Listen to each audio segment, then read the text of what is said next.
Okay, let's make a start. So, hello everybody, and welcome to the Welsh Azure User Group Meetup on the 18th of May 2022. Thanks for joining everybody. We'll kick straight into it. Just a bit of a preamble before we get on with the show and tonight's speakers. First thing we always do is obviously thank you everybody for joining. This is a community event, community user group. It's for people like you and me and everybody that's joined to kind of learn about Azure effectively. So we try and kind of keep the sessions kind of bi-monthly. One session kind of focused more towards infra and applications, and the next one maybe more towards the dev world and some of the funky stuff that Matt's into more than myself. So we don't do too bad, do we, Matt? We kind of fluctuate around a little bit, but we try and cover all bases. Yeah, absolutely. Yeah. So look, if anybody's got any ideas, any thoughts, you want to speak at the group, we've got a sessionized page. I can make that link known, but they're all the people behind the scenes that are kind of helping pull these sessions together. I think it's fair to say myself and Matt are kind of more upfront on the sessions because everybody else is, seem to be rather busy at the moment, like us all. So, like I say, if you've got any questions, thoughts, ideas, please do feel free to add us on LinkedIn, reach out, say hello on Twitter, anything like that would be cool. But most importantly, thank you for joining us. It is really appreciated. You make this group what it is. So just a quick show and tell for what we got in store tonight. We've got our fellow Azure user group organizer, Mr. Joe Hodkinson. So he's going to talk to us very shortly about Azure Migrate and moving workloads, migrating workloads into Azure, which is going to be a really cool session. Looking forward to that one. Neil Hambly is going to join us then a little bit later to talk about the Azure Security FUNdamentals. So hopefully some nice sessions are kind of interlinked with each other there. So got a bit of common themes there running through. Migrate your workloads and get them secured. So timing wise, usual agenda. We've been sticking to this agenda a little bit longer than most. We did a lightning talk session, back a few months, and they seem to go down well. So let us know if you feel lightning talks, you like to see them come back, because we can always set out a session with that as well. But two main sessions, each of which 45 minutes. So Joe will be kicking off shortly after I stop waffling on. Neil will be on around about 7:30. Please do stick around. We've got a quiz. We were just talking about the quiz then and the awesome platform that is Quizar that Matt has put together. I've got a slide about that in a second. You can have a look, but stick around for that. There's some Amazon vouchers to be won, £25 Amazon vouchers, and we've got into the habit of giving a first and second place prize every month so far. So always worth sticking around for. Couple of house rules, housekeeping. So it should obviously be without saying really, but please everybody, please do be courteous to each other. Remember, we're all here to learn. So if any of the speakers say something, you've got a question, drop it in the chat. There'll be myself, Matt, and others in the chat, and I'm sure Joe and Neil will be monitoring that as well. But if not, we can ask the guys the question at a relevant part in the talk. But do stay on mute. You've got control of your mute and your video cameras. Stick your video on if you want. Nice to say hello to your faces, but don't feel that you have to. Stay on mute if you can, unless you're invited to speak. Then obviously you've got full control of that. Like I say, use the chat window for any questions. Got a QR code and a URL at the end of the session with some feedback link. It really is important. If everything we talked about there, put your thoughts and ideas in that feedback form. We'd be really, sort of appreciative of that if you can. And like I say, stick around with the quiz. After the second speaker, we've got Quizar. You'll see the URL. I think can you run it off a web page as well, Matt, or is it mobile device only? No, it's just wherever you've got a browser. Wherever you've got a browser. There we go. That's the modern world. You're fine. Oh, yeah. So stick around for that. And more importantly, be interactive. I can see everybody saying hello in the chat. Share your thoughts and feelings. Give us your ideas as well as the talks are going on. Let us know if you've got anything related to what the speakers are talking about. Like I say, we're all here to learn from each other. So feel free. Don't be afraid to say what you need to say, but just keep it nice and polite and courteous. And I've lost my button to go to the next slide, so I'm going to have to do that. There we go. Right, like I say, yeah, quite a funny story, but we were using Kahoot, Matt, weren't we? Do you want to talk about Quizar for a couple of minutes? Matt, so if you were following along about 2-3 months ago now, you will have seen the talk I gave on Blazor and SignalR and building a quiz, that's maturing a little bit now. It's been rebranded now as this thing called Quizar. I bought a domain, so that's all been set up now. And I'm hoping actually there'll be a follow-on talk about some of the kind of evolution of the platform since we last did it. But the goal was to have something that I could use to learn, to basically replicate what Kahoot or Mentimeter were doing. So if you're interested in that, and if you want to have me talk at that somewhere else about that, I'm more than happy to. But it's been a fascinating little project. I look forward to you having a play later. You'll see some changes if you were here last month as well. So I was going to say, and you want to get in before Matt puts his subscription rates on it as well. That's the thing, isn't it? No, it's an awesome. They'll be very reasonably priced. Absolutely, yes. But yeah, go and check that out. There's the GitHub URL there, the repo, and I think you're after some well, any feedback or pull requests if somebody else wants to get involved. You've made it open source now, and get involved. Projects there, add issues, add pull requests, fork, play with it. If you want to install your own local copy, then let me know and I can help guide you through that. So.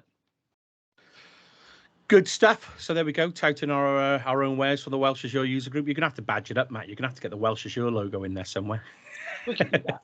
Yeah, but cool. Okay, so onwards to thanks to our sponsors. All user groups, as Joe knows, Joe organises the Northern Azure user group.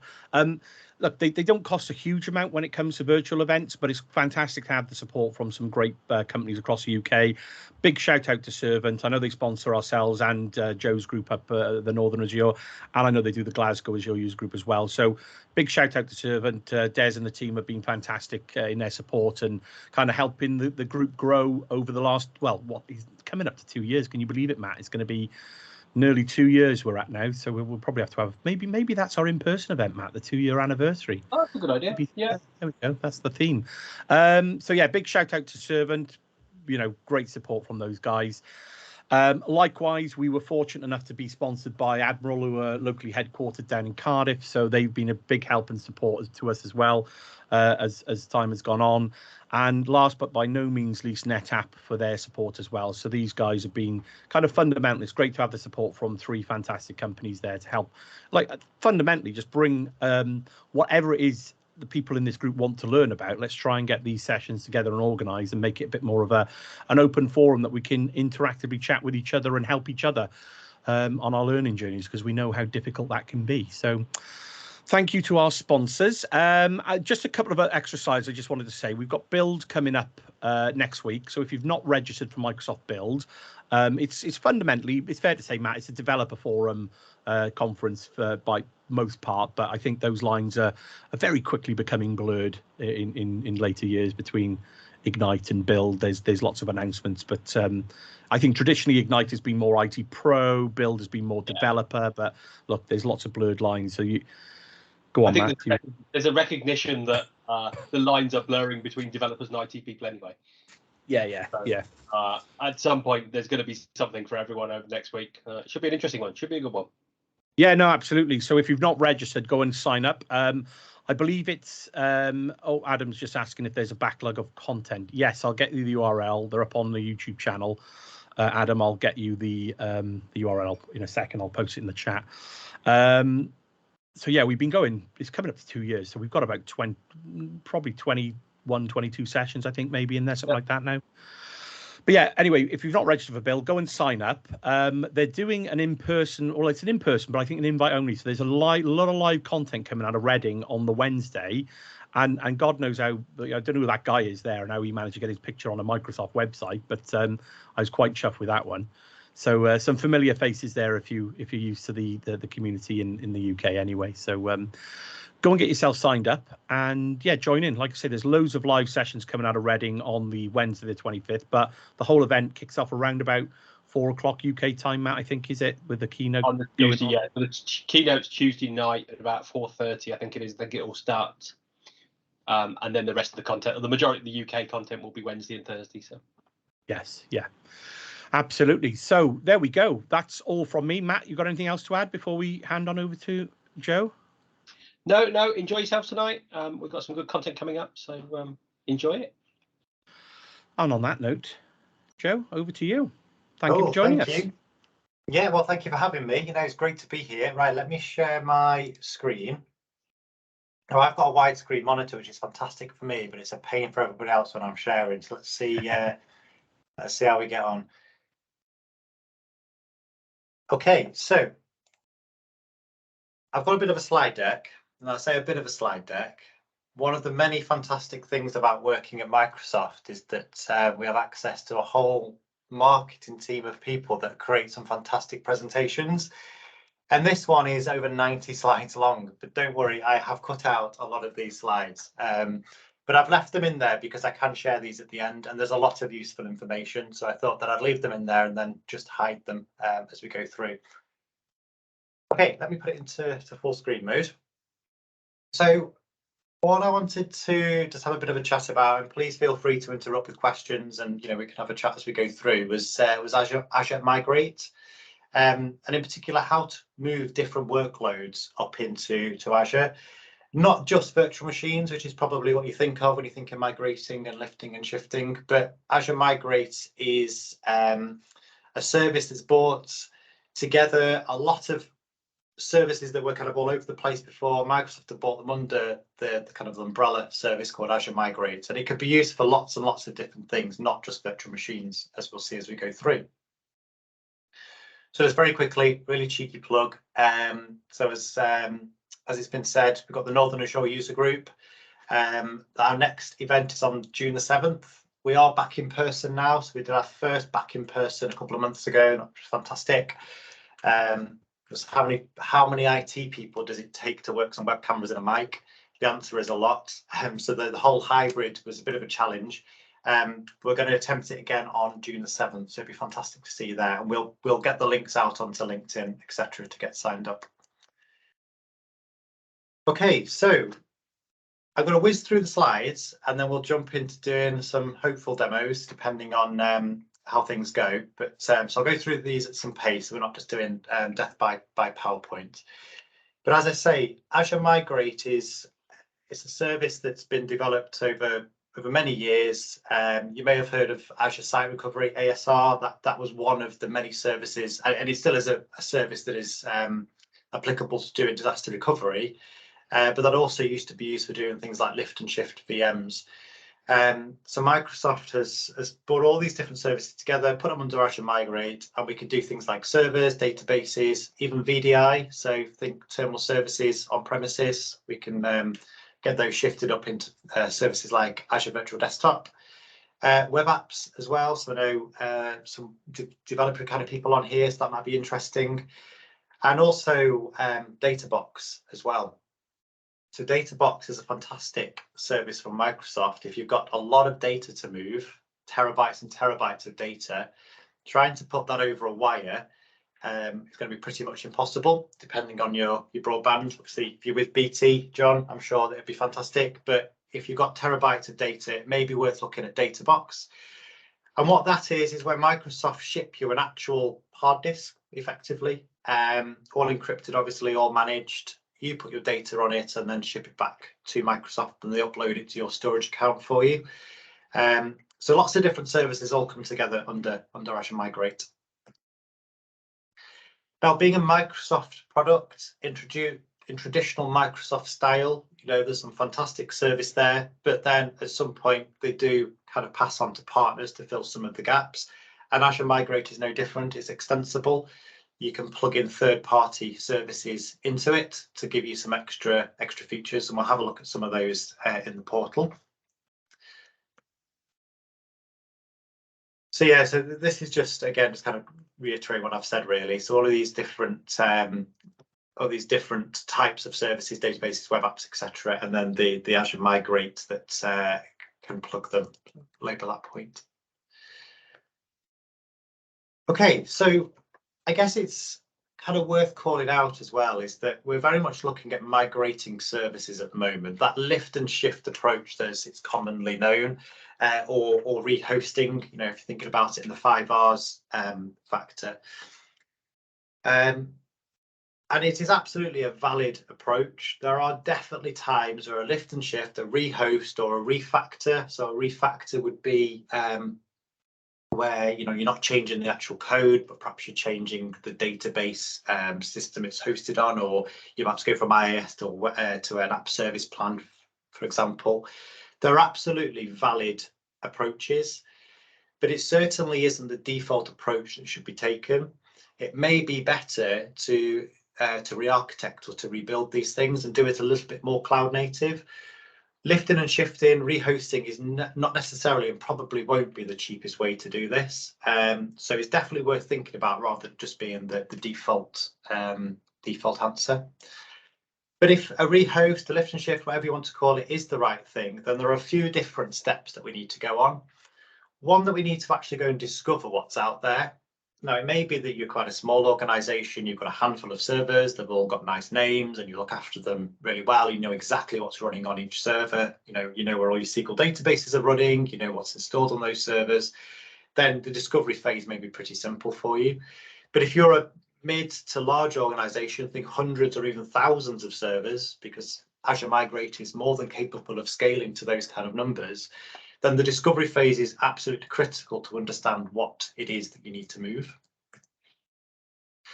Once you've figured out what you've got, you then need to understand kind of what's running on them, what the costs are going to be, making sure that once we've moved them, we're getting the sizes correct. As I say, this is definitely not going to be the cheapest approach. So we want to make sure we've got a real close eye on cost, especially if you're moving old legacy, either hardware or old legacy virtual machines.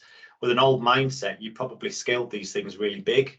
They were free on premises, right? That's what I mean, they weren't, but that's what people assume. So they used to make these things really, really big. And it may be that we move them into the cloud. That's probably not the right approach. So we need to go and assess them, make sure the costs are correct.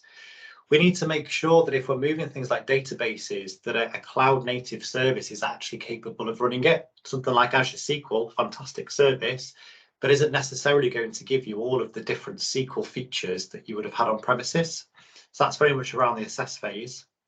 So once we've understood it, what we've got, we've understood what we're moving, how big it needs to be, etc., then we actually need to do the migrate. So that's the final stage where we actually shift it across. Now, Azure Migrate is capable of near zero downtime.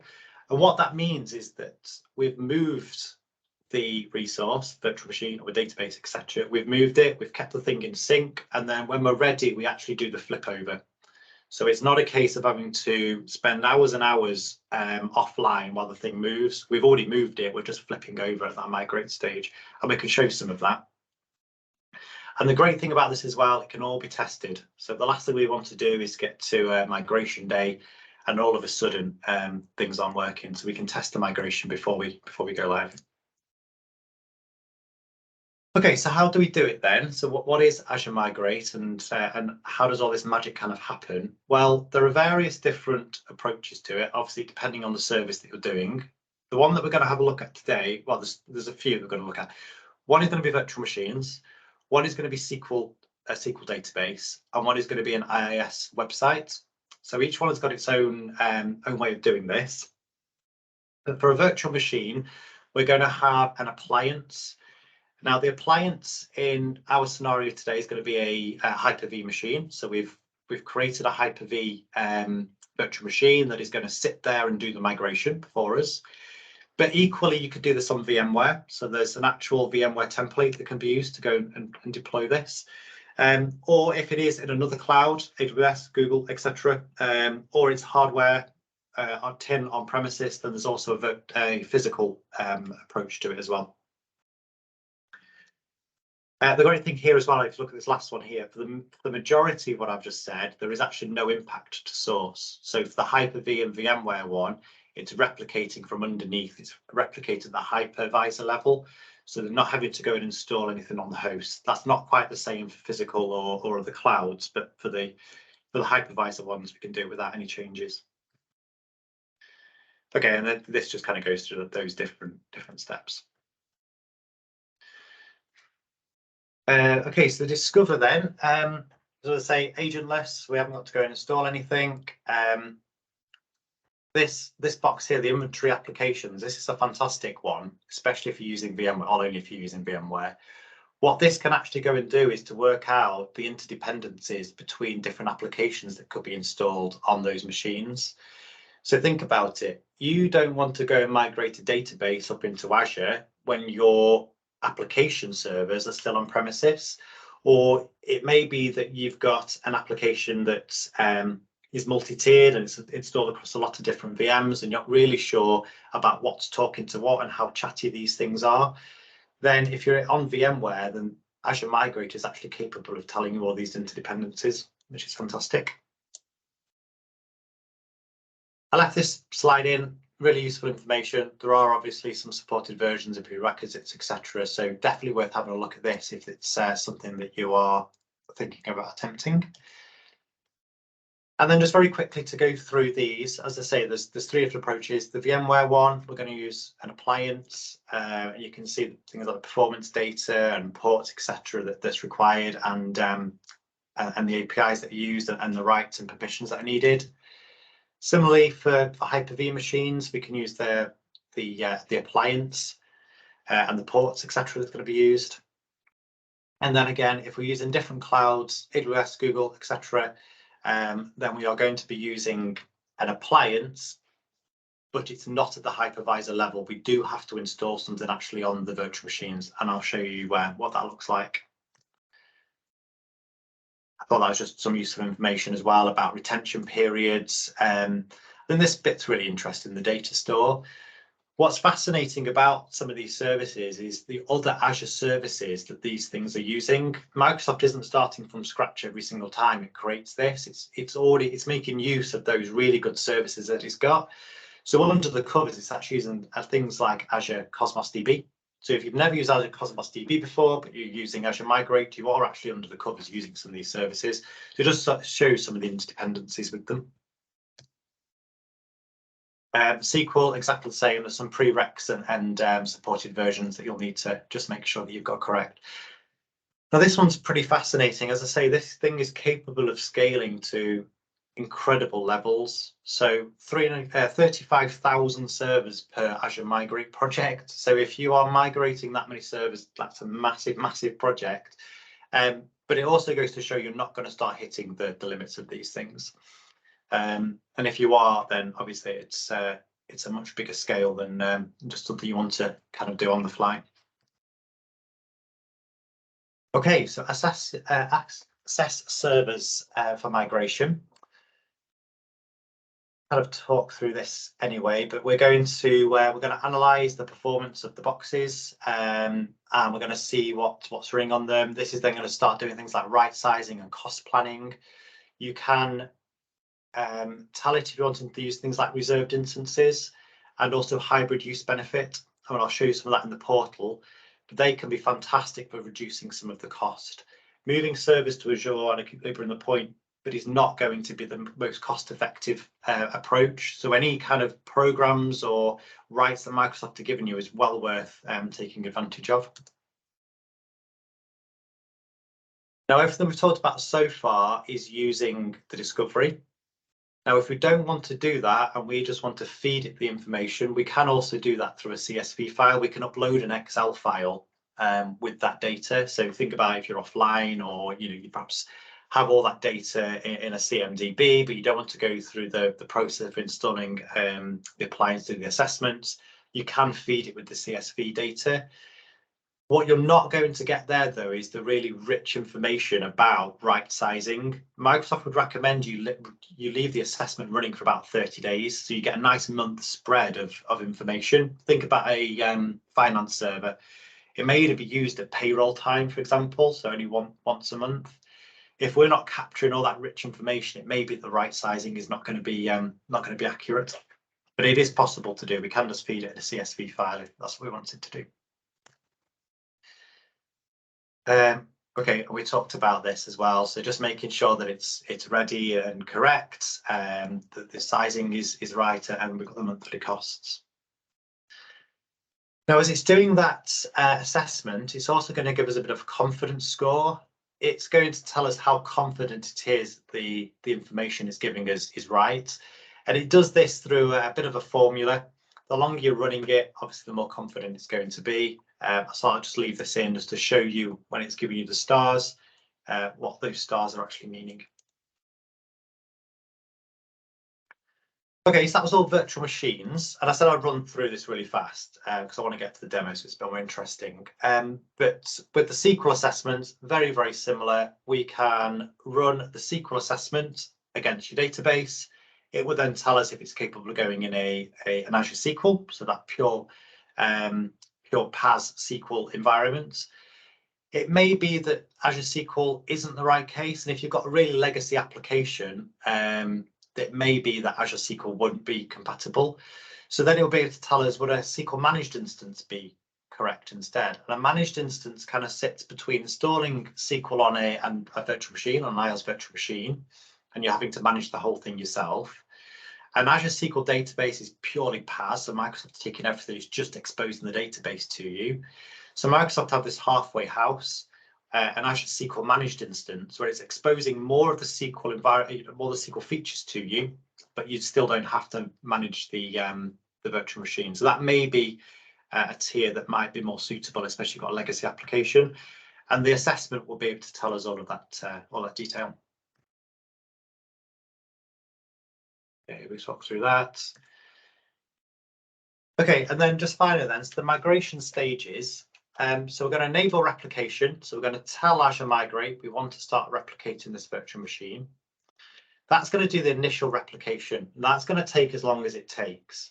What I mean is if you've got a really small server, a couple of tens of gigabytes, it's going to be really quick. If you've got a massive server, hundreds of gigabytes, terabytes, it's obviously going to take a lot longer.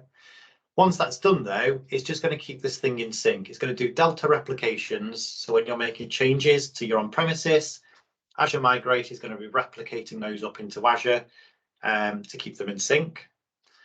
When we're ready, we can do a test migration. So we can say to Azure, OK, test migrate it. Leave it running on premises. Don't touch it. Don't affect anything. Don't affect the users. But just to see, can I run this thing up in Azure? And it does that by creating the virtual machine in a sandbox. It's completely segregated to your environment. Once you're happy with it, you've logged into it, you've tested it, you've done all your bits and pieces, you clean it up. Azure Migrate will remove all that for you, and then you're confident then that you can actually do that final step of doing the actual migration. Again, just some more prerequisites. Agent-based, so as I say, if you're doing bare metal or other clouds, then you will need an agent. I'll show you some of that. Just conscious of time as well. Okay, so I left these slides in, which will help you understand some of the considerations around bandwidth. One of the questions that's commonly asked, is it possible to throttle? You don't want this thing to be taking out all of your internet bandwidth. Absolutely, we can throttle it to make sure that we're only using a percentage of your available bandwidth. Talked about that. But on bandwidth and internet connectivity, etc., another very common question is that all of this is going across the public internet. We're replicating our virtual machine over the public internet and into Azure. Can we not have this going across our nice fast express route or our nice fast site-to-site VPNs? Well, Private Link allows that to happen. What Private Link does is instead of the endpoints being pointed out onto the internet, we can repoint it back over the Microsoft backbone and across our connectivity. So it's very, very fast, especially if you have something like an express route in place. It's much more secure because you're not having to put data over the public internet. And it will probably make your security people much happier that you've not got public endpoints for your production environment. And there are certain scenarios and certain prerequisites, again, with all of this, where Private Link is supported and isn't supported. So I thought I'd just leave these in here just so you can have a look at that. But in essence, this is how it works. So you've got your host, your Hyper-V, your VMware, whatever it is on premises. You've got your migration appliance sitting on premises. And then we're putting that data instead of out onto the internet over that express route or site-to-site VPN. And then finally, before we do get into the demos, all of that was around virtual machines and SQL, all that kind of stuff. it may be that we want to start taking advantage of some of these more PaaS services like app services or AKS. And again, Azure Migrate can help with that. So if you're running an app service on premises, IIS, something like that, Java, .NET, we can use Azure Migrate to either push that into AKS, push that into an app service, or if none of those are going to be suitable, which would be some of the edge cases, then we can push it to an IaaS virtual machine as well. Okay, so I left a link in there, just some more. The documentation on this is absolutely fantastic, so definitely go and have a look at that. In pure coincidence, Microsoft has an open hack on migrating workloads to Azure. It's a 3-day open hack. So, I mean, we've whizzed through that in probably 10 minutes, but there is a lot of detail in there to migrating workloads. So there is a whole 3-day open hack that's completely open and completely free to attend. So I'll just left the link in there as well if people want to get signed up to it. It's fantastic, fantastic free training. Okay, no, it's not quite thank you, because let's jump into a demo. Can you see that okay, John? Is the resolution really bad? It's probably a little bit on the small side. Yeah, if you can make it. Yeah, that's starting to look a bit better. Yeah. Yeah. Okay. Right. Cool. Let's see how we go. What I need is a presenting monitor that's not a widescreen one. Okay. So Azure Migrate then, really simple to find. So we could just find it up in. I can type up in the search, so Azure Migrate. And then as you saw in the screenshots before, it's nicely laid out depending what your migration goal is going to be. So we're going to have a look at service databases and web apps in this case. And in true style, I've already set some of these things up. So on my laptop, this is running locally on my laptop, I've got Hyper-V installed. And I've got 2 virtual machines running on here. And I appreciate this is going to be really small for you, but I promise there's 2 virtual machines running on here. One is the Azure Migrate virtual appliance. So what I've done there is I have gone in to Azure Migrate and I've told it, I want to start to virtualize Hyper-V machines, please. And it has given me a virtual hard disk to go and download. Now, if I didn't want to do that, I wanted to go set it up myself. Obviously, more than capable of doing that. You can download the executables and set it up yourself. I downloaded the VHD and just imported the virtual machine into Hyper-V, and that set everything up ready for me then. The only thing I had to do was to go in, and it gives you a nice, let me see if I can make this a little bit bigger as well. It gives you a nice web page. So here we go. So the Azure Migrate appliance configuration, and I've gone through and I've filled in all these boxes. I've connected the 2 things together. So my Azure Migrate project in Azure is connected to my virtual machine through this project key. I've updated it, etc., and I've logged in to Azure as well. So it's all connected, all talking to each other, and we can see that here. So if I go into appliances, so I actually have 2 because I playing around with it. This is this one. So we can see it's connected. It's nicely green. I like it when it's green and not red. And that's this here. What I've done then is told it, okay, now you're talking to Azure. I want you actually go and start to discover some of these machines. So I've given it some credentials of how to log into that Hyper-V box. And I've told it where the Hyper-V box is. So this IP address here is this Windows server.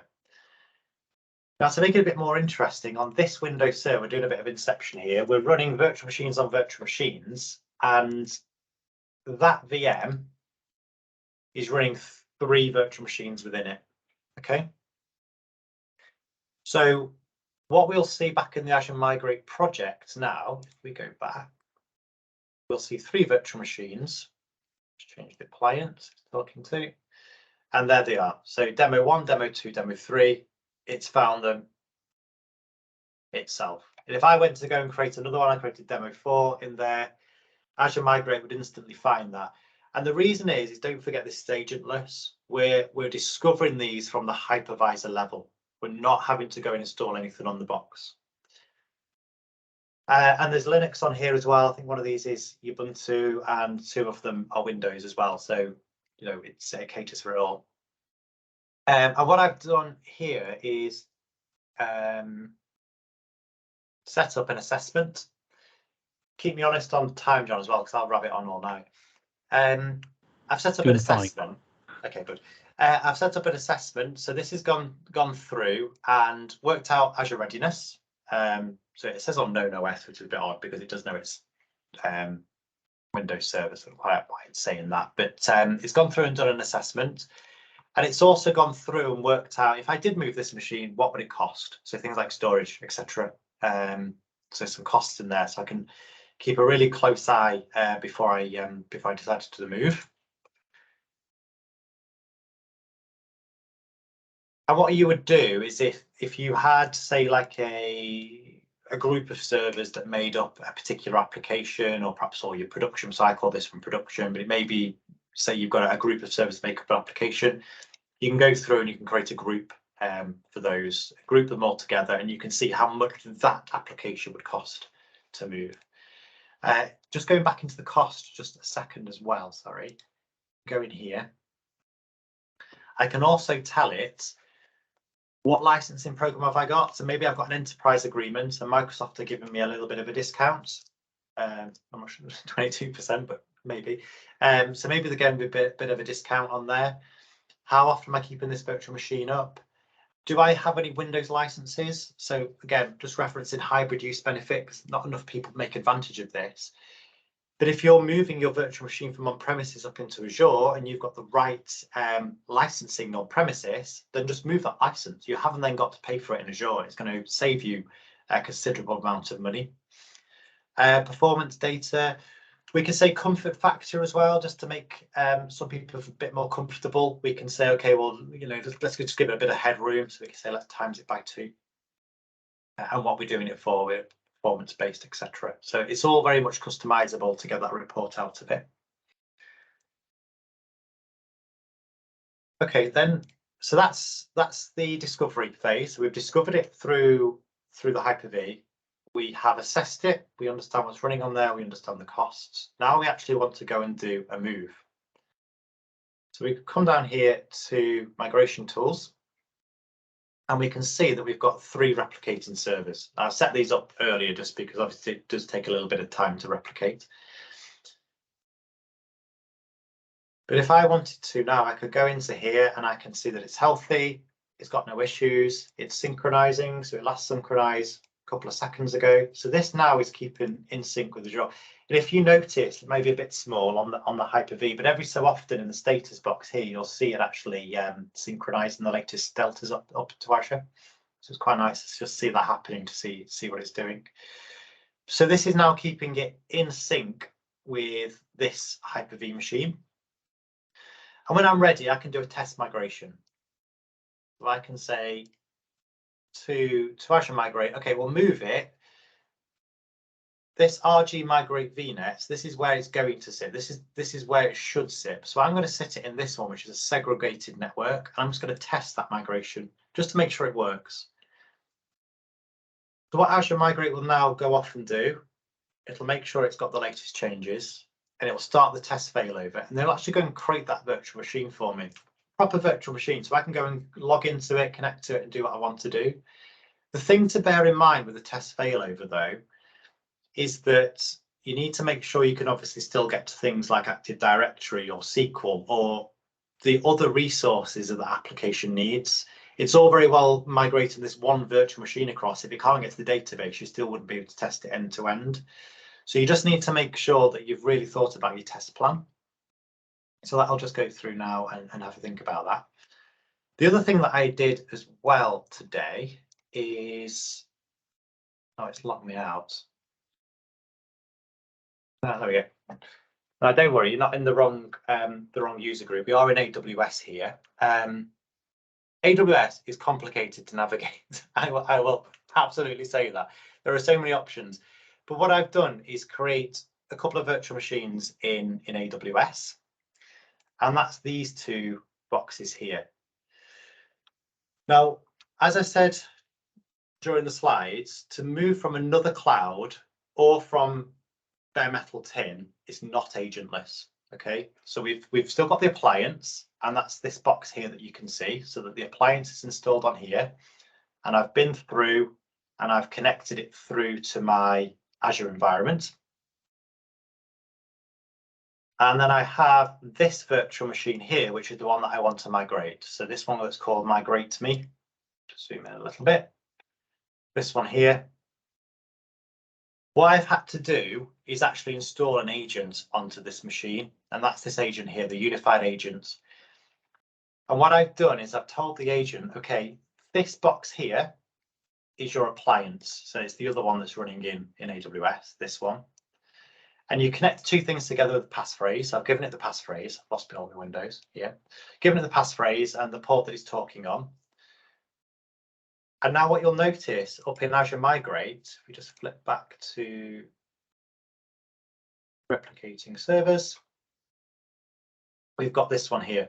So this is the machine that is running up in AWS at the moment, and it's protected. So the agent has sent the data onto the appliance. The appliance is then replicated up into Azure. So what I can do now is I could also test migrate this, or I could migrate this as well. Sorry, coughing. So this is now going to move or migrate that virtual machine from AWS into Azure.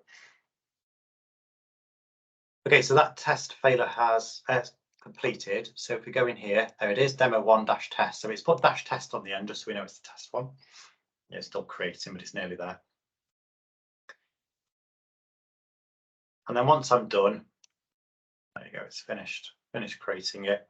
Once I'm done, I can go back in and I can say, okay, my test was successful, clean it up. Test is completed, so I'm going to delete the virtual machine. And that will now go through and delete the virtual machine.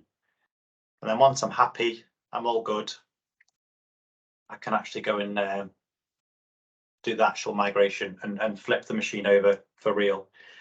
Now, what that would do, because we're connected to the hypervisor, Azure Migrate would actually shut down that machine on premises.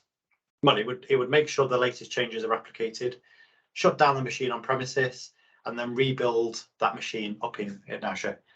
And then it's all good and ready to go. Thing to bear in mind is things like DNS. You just need to make sure DNS, etc., is replicated. It's going to have new IP addresses. If you're connecting just through pure IP and you're not using DNS, you may have to go through and update IP addresses, etc. But it would be then running up in Azure. Okay. Was there any questions in the chat? There's been a few, Joe. I think we've handled them as we've been going. Have you? Right, perfect. But, yeah, I think so. Good. Okay, great. So the other thing I just wanted to quickly go through then is a database migration. So again, back on this machine, I'll try and make it full screen to see if that helps. Does that help the resolution at all? It's still a little bit small, Joe. Yeah, sorry. Yeah, don't know what I can do about that.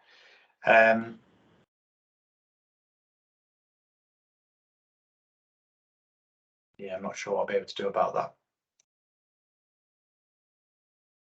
Okay, we'll see how we go on. Okay, so what I've got on this box here is the data migration assistant. And what I've done is restore into SQL a demo database from Microsoft, the AdventureWorks database. It's a common database that Microsoft use for these kind of things. So I've restored that into SQL on premises. That's running here. And then using the database data migration assistant, there's two things I can do. One, I can go and assess it again to tell me if there's going to be any problems, or I can just go and move it. So I've connected to my local SQL here, authenticated, it's found the database. Make sure that works. Yeah. Next. What I can do then is go and actually authenticate against my Azure SQL environment. So if we just flick across to SQL, you'll see I've got a pre-created the AdventureWorks database. But if you just do a quick query editor on it, there's nothing in there. No tables, no views, nothing. Oh, a couple of views, but no tables in there. So I'm going to select the database that I've pre-staged. What this is going to do now is to actually go and work out what needs to be created. You know, it needs to go and create all the stored procedures, it needs to go and create all the tables, etc. So it will go and generate a fantastic SQL script. Should probably have started with this because this is going to take a little while, but it's okay. And just look at that for a script. That is just amazing. It's written that. Imagine trying to write that by hand. You would definitely have missed a comma out somewhere. So it's gone and created that SQL script, and I can go and deploy that schema now against the database that's in Azure. So there's 2,236 things that needs to go and do. So it's going to take a little while to go through that. But once it's done that, I'm not sure if I'll be able to see it yet. So we can log back in. There you go. You can see it's starting to create those tables ready for me. Once it's actually done that and it's pre-created all the tables and stored procedures and views and everything else that it needs to go and do, then we'll actually migrate the data across to it as well. So saves having to do backup and restores, things like that. It's a really quick and simple way just to be able to move massive databases up into these online services. And very similar with the managed instances as well, a similar kind of process. I'll leave that running because there's one last thing that I'd like to quickly show you. On the same box, I have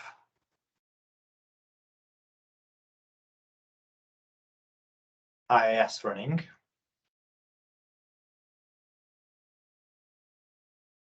And I've got a little database on here. So we just view this database. Provision. Fine. Basically that. Hello Wales. So not the most exciting website, but there's a website running on this server that's being hosted through IIS. We can also use another migration service for the app service migrations as well. So what I can do is I can go and select my website. Again, going back to those different stages, we've just discovered the websites we've got. We're now doing the assessments. So it's gone through, it's worked out that yes, we can move this. There is also a link as well. So this is obviously for internal websites. Microsoft does also have a website checker for any publicly accessible websites as well. So if you've got a website that's public facing, there's a URL you can go to and you can assess your website that way. So it's gone through, it's figured out that yes, this is a very basic website and we can definitely move it. Not a massive surprise. So it's saying, okay, which Azure Migrate project are you going to use? So we'll use the one that we've been using all day. And then where would you actually like to move it to? So the test service, let's call this 2. So we're actually going to go and create an app service plan for me if I wanted, or I could go and use an existing one. And where do I want to host it? We'll host it in UK West, makes sense. And I can actually move then that website very, very quickly up into my app service plan. And if we have a look on the Azure side,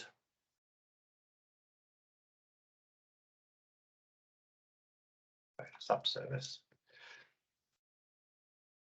Let's have a look on the Azure side. We can see, hopefully in a second.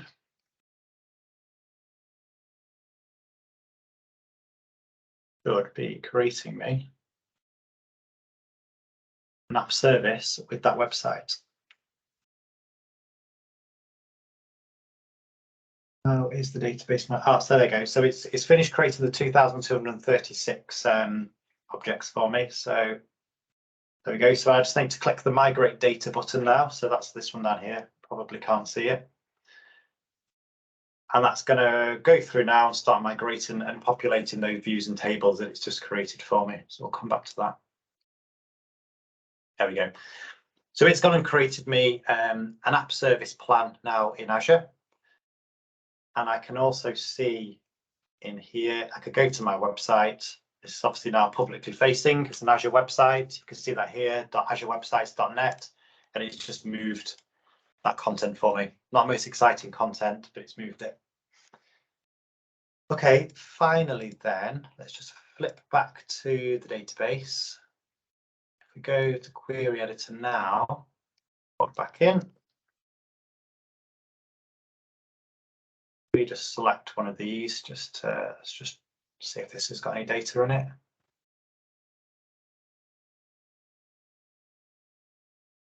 There we go. So the data started to come across and it started to populate it. So very, very quickly, we've done quite a few things there. We've moved virtual machines from on premises, from my laptop at home. We've moved virtual machines from AWS into Azure, which is definitely a good thing to do. We've moved databases from on premises up into Azure SQL, and we've also moved our IIS web apps as well, so they're all nicely hosted up in Azure. You'd obviously want to make sure things like security, and I've got security talk after this, you need to make sure that things like security is very much at the very beginning. Don't move all this stuff and then think, how do I secure it? It needs to be at the very, very beginning of the discover and assess phase, the very beginning of the planning. Very much around costs as well. You know, we've just moved all these things. Was a V2 app service the right thing to do? Probably not, but you know, that's what we're discovering during that assess phase. And then also things like backups and disaster recovery as well. We've moved all of this stuff into UK South or UK West. We need to be making sure we've now got it all in nice backups. We've got the right policies attached to it. And then we've got some BCDRs and business continuity disaster recovery should the region that we just moved it to fail. So there's lots of other things to do. It's not just a case of moving it and job done. But hopefully that just goes to show just how quick and easy Azure Migrate is to start moving some of your services. And that is me. Thank you very much, Joe. That was great. Yeah, it was great to see. You kind of very succinctly put those kind of different modalities in how you migrate. I don't think we've had any other questions in the chat. Actually, I had one particular scenario I thought it's quite an interesting concept, but I had a customer recently ask if there was any way that the Azure Migrate appliance could have an offline data capture feature, or if there was one, because they couldn't directly send data from a private data center across the internet into a public cloud service. So I don't know if you've come across that before, Joe. I haven't, but it is a very valid. I can definitely see some use cases for something like that. Absolutely, yes. So I mean, whether that's on the roadmap, etc., unsure, but it's definitely something worth taking back to, because I can see valid use cases for that.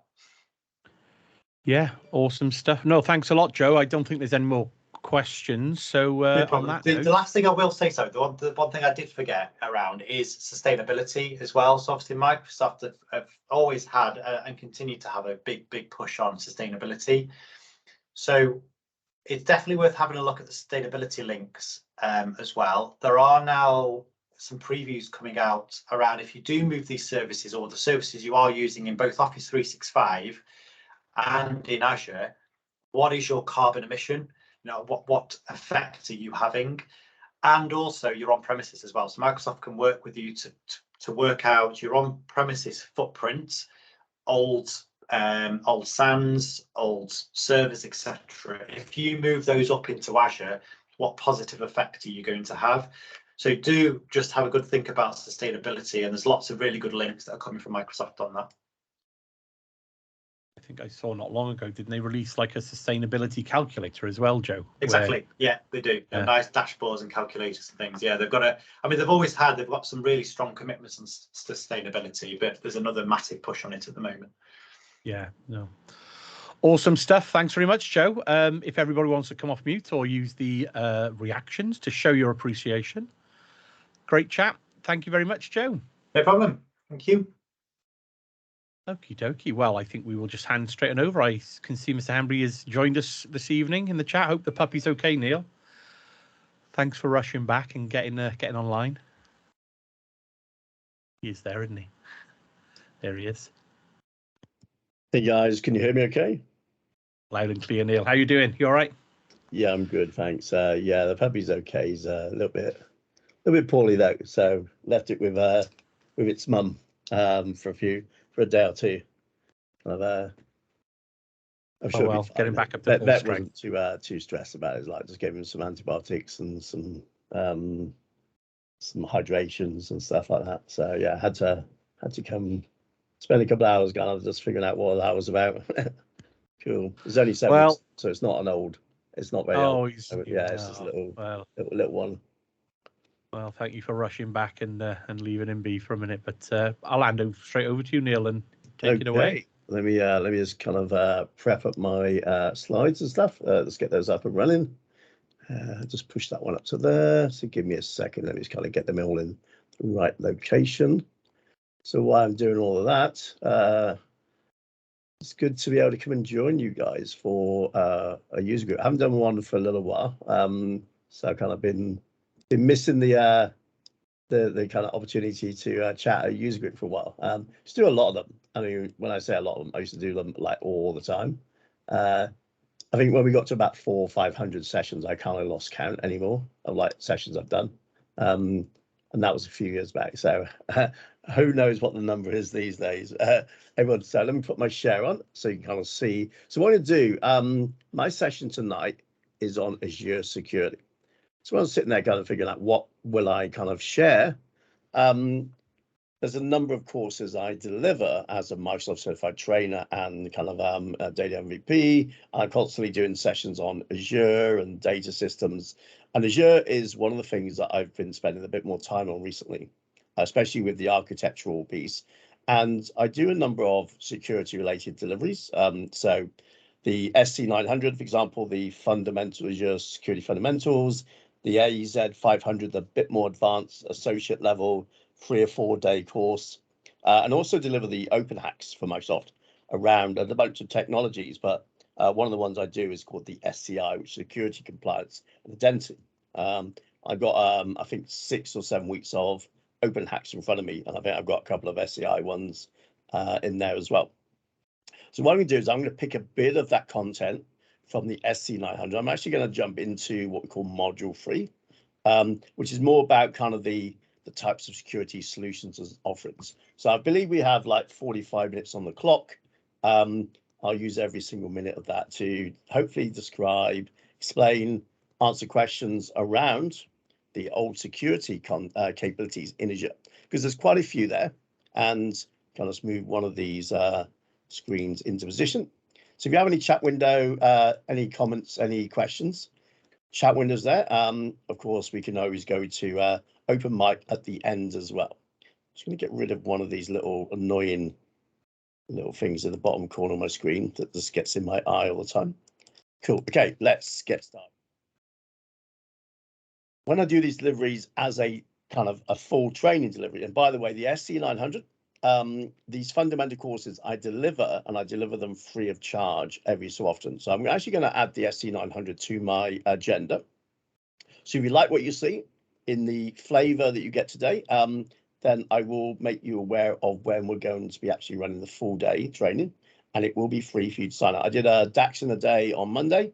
I did an AZ 900, I think a week or two ago, DP 900. So all these kind of 900 series sessions, I'm going to be making available. Also, Microsoft made the exams free, just literally announced about a week or so ago. So if you're not aware of that, I'll give some instructions, and also I'll let you know how to get hold of me, and you'll see it on my LinkedIn, etc. So what we're going to do is we're going to cover the basic security services and offerings that Microsoft have. So kind of what's out there in terms of security services that we can make use of. A lot of those are built into what we call the PaaS service. That's the platform as a service. So you have IaaS, which is infrastructure service. You have PaaS. You have the SaaS, which is software as a service. So a lot of the PaaS services have built-in security features. So we're talking about identity and kind of services like Azure Active Directory. We're talking about Defender for cloud in terms of some of the services like apps and kind of SQL Server, for example. So there's a lot of different services out there, and it can get a little bit confusing sometimes as like what's there. So we're going to kind of outline all these and then go into a little bit of detail within the time frame that we have. But say we'll have more time to go through this on another day. So I'll go into what really we're talking about when we talk about security in Azure. And it's all about protection. It's all about making sure the right individuals can access the right resources, and that those kind of bad actors, as we might refer to them, the people that shouldn't be seeing that information and shouldn't be accessing those systems, don't. So we're talking about some things like a virtual network or subnet that might be protected with a VNet or kind of a WAF service or an Azure firewall. All these different services are there for the protection of the services that you house inside of your network, and how you connect to them. Do you connect from the internet? Do you connect with a kind of private link connection, for example? What kind of additional protocols and policies can we put in place to make sure that we're allowing the right people the right access, but not the wrong people to have the same? So we're going to also talk about some of the built-in functionality like encryption. When data is encrypted, it's going to be harder for anyone that doesn't have those right encryption keys to be able to access those services. We can talk about things like Key Vault, which are kind of repositories for storing the passwords and certificates and that key security information that doesn't make it exposed in code, but we can kind of say, okay, I need the password for this service, and it kind of passes over the request. We get the information back, and then we can kind of use that inside of our kind of systems to pass that information forward, get the right access, and go back and forth. So there's lots of different services available, but it's all about really describing the protection services, how we protect Azure in terms of things like our VMs and our app services and our databases, and then how we can also protect the data at rest in something like, a database, or in something like an Azure Data Lake store in our storage accounts, so that it makes it more difficult for anyone to leverage the use of that information. So some of the services that you may have heard, some of the terms you may have come across before, are things like distributed denial of service, or DDoS. And that simply means that we're trying to identify traffic that has a pattern and a kind of view that's trying to hit that service and either make it so that the service becomes unavailable because of the flow and the workload that they're trying to do. So it's kind of distributing a denial of service. They're trying to overload your system. Well, there's gateways and there's kind of services that are constantly monitoring this from an AI perspective to work out, okay, this traffic from this website or from this IP address isn't correct, isn't the right normal traffic patterns that we expect. How do we kind of mitigate, blacklist, kind of move the workload so that it's not going to affect our services? So one way to take down sites is to overload them with a denial of service. So here's, we can see a kind of example of the different types of kind of connection entry points. We might have a VPN gateway. We might have a application gateway, where all of those services are going to receive traffic, and we need to route that traffic to the right location, but only if it's valid traffic, only if it comes and it has been authenticated as being valid information. Give me an example of that is that you just installed SQL, you just deployed an Azure SQL database, and you go, right, let me go and connect to this. And the first time you go and connect to it, it goes, nope, and your IP address is blocked. So by default, we have what's known as a zero trust approach. I do not trust John, not any single way, but also I don't trust Dean, I don't trust Adam, I don't trust anyone. Your device is offline. To connect, Alexa off. Alexa your off. Device, Your device 1 is second, offline. please. To connect, swipe down from the top of your screen, then go to Alexa's trying to get into. I don't trust Alexa at all. Definitely no. So I'm not trusting anyone, and actually I never will, because basically we're going to go with a zero trust approach. I don't trust Neil ever. By the way, that's a recommendation. Do not trust Neil. But also don't trust John or Alan or Adam or anybody else that's in this list as well. We want to constantly validate what we're doing here. Okay, so just kind of taking that approach with zero trust helps us kind of do it differently. We used to have like perimeter firewalls and kind of, if you got through the perimeter, then everything was trusted internally.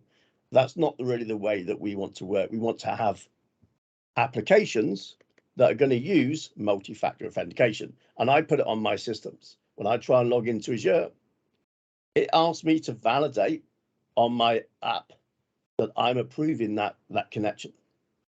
And I do that, okay. And the date change, wake at word, excellent, cool. Okay, so how do we protect these systems? Well, one of the key things that most people would think of is the firewall. Now, what is this? It's basically a kind of a monitor.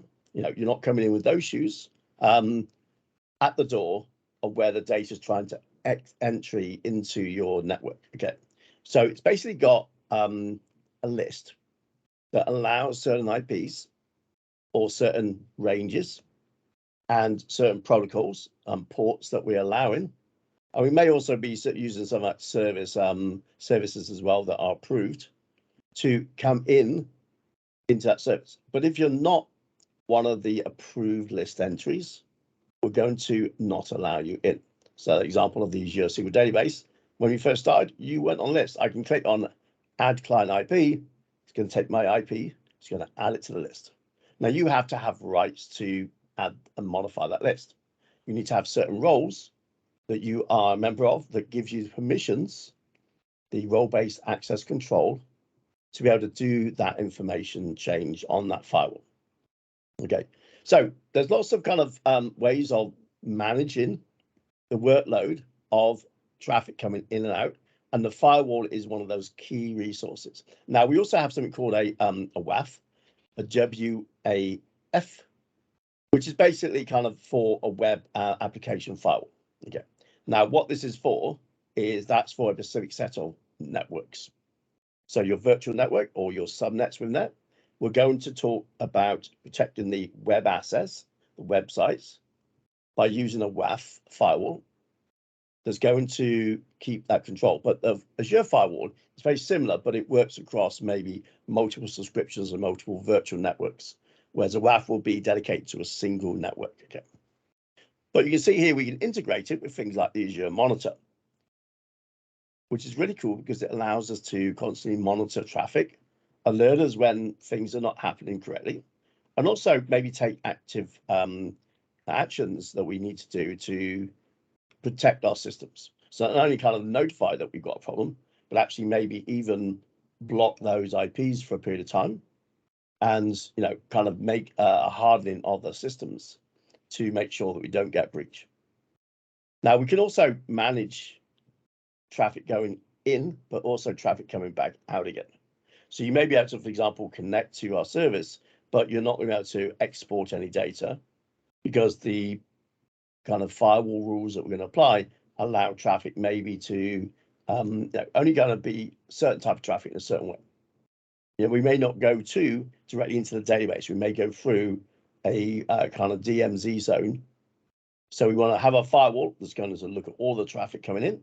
It's going to then route that to a specific subnet, but potentially that subnet for the database can only come from, say, the application subnet or virtual network. And that can only come from the firewall virtual network, which is maybe our DMZ zone, our demilitarized zone, that kind of captures data coming in and out. Okay. So you can see here an example of our central VNet on premises or internet traffic flowing in, and basically going to one or more spoke or whatever VNets that we have defined. Okay. Here's the example of the web application firewall for managing the security around our website, specifically that allow kind of specific kind of known threats and intrusion kind of patterns to be protected.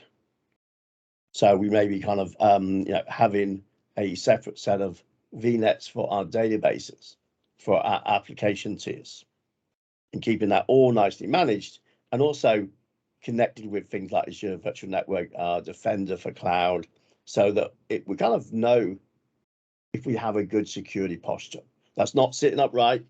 We're not talking about that kind of posture. We're talking about what risk level are we allowing our networks to be exposed to.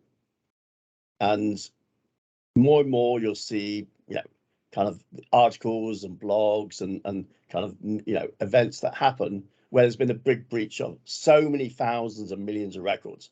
And it can be very detrimental to that business. And the fact that kind of some businesses have gone out of business because of a security breach of that nature. Once you lose that trust, you're not getting it back, not in any short time, and probably never. So security is going to be a major factor, but we've got all the tools that we really need to probably be able to do something effectively in that space. Okay.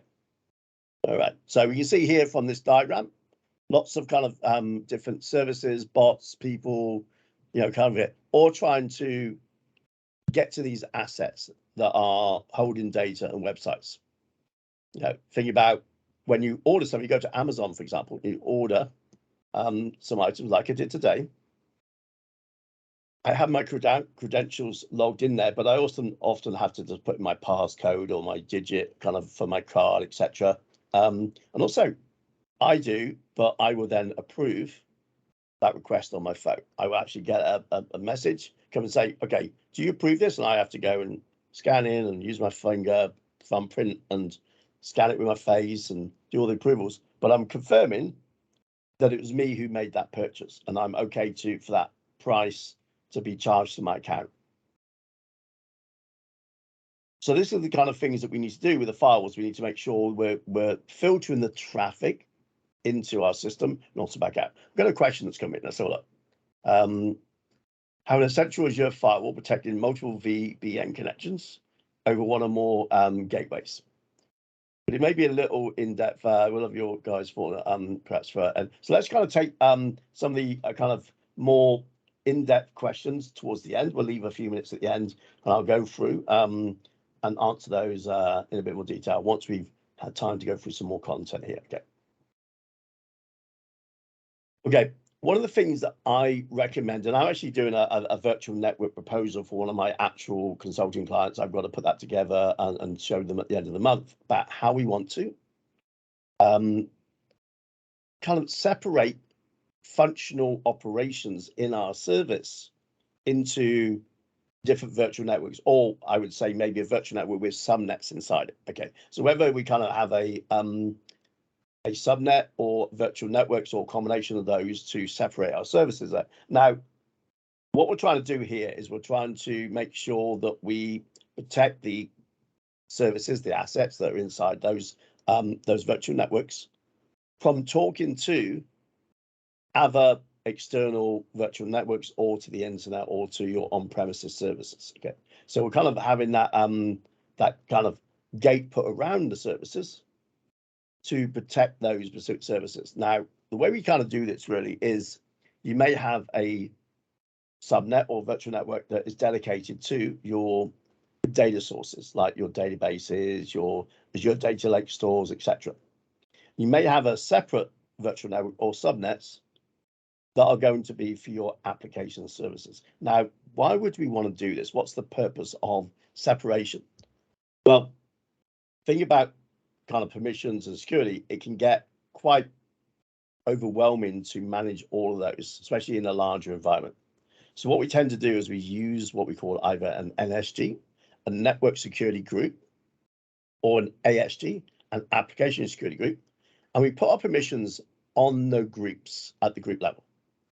What does that allow us to do? Well, that allows us to help set our policies, our standards. Also means we can kind of maybe use a similar kind of security kind of posture and approach by we've got a new capability, a new asset we're going to add. We're going to add a new VM into the mix. If I put that VM into that virtual network, and that virtual network has security at the NSG group level, it inherits those permissions and that security posture. I don't have to come behind the scenes and go, okay, did I do that? And has it got exactly the right permissions and security it should have? So we'll simplify it by grouping and making sure these group policies and segmentation helps with the management of all of it. And that's really all it's about. We're going to look at some Azure examples in a moment. But also it means that we have kind of traffic being allowed to go from, say from the application group to the database group. Okay, so I'm allowing traffic to go in that direction. But I can't just come in from my kind of, maybe my email group directly into the database. I'm not going to allow traffic to go in that direction. I'm also going to put in monitoring in place that allows me to understand exactly who's accessing resources. And then if they are not allowed, how do I log that information? How do I capture that telemetry information? So I might have some, groups that are going to be capturing the workspaces, rather, they're going to be capturing activities from that HR group, from the IT or finance group, trying to connect to services they shouldn't be using. So I can kind of log that information. Maybe they're not aware that I'm logging this information, and I'm going to use then some of these application insight work groups to analyze that data and to work out whether I've got people that should be doing or trying to do things they shouldn't be doing. And I've set up security postures, pen tests and that kind of stuff on systems that didn't have that information in place. We didn't tell people we were doing this. It was put it in, and we monitored the traffic for a couple of weeks. And then what we did have is a report saying, right, here's the activity patterns that are happening in your organization between these departments and these individuals in these departments, because we're tracking everything at the kind of object level. So an object could be a person's ID. And actually, I use that inside of some of my application services deployments. I take the OID, object ID of the user account, and I put it into a database. And then basically, I'm using that database call to work out whether they have the right permissions to do certain activities in that database. Now, they're not aware that this is the security posture that's actually in place on that application, but we track when somebody doesn't have rights, attempts to do something, and emails and other security postures are changed. So maybe the next time they try and log in, they're denied.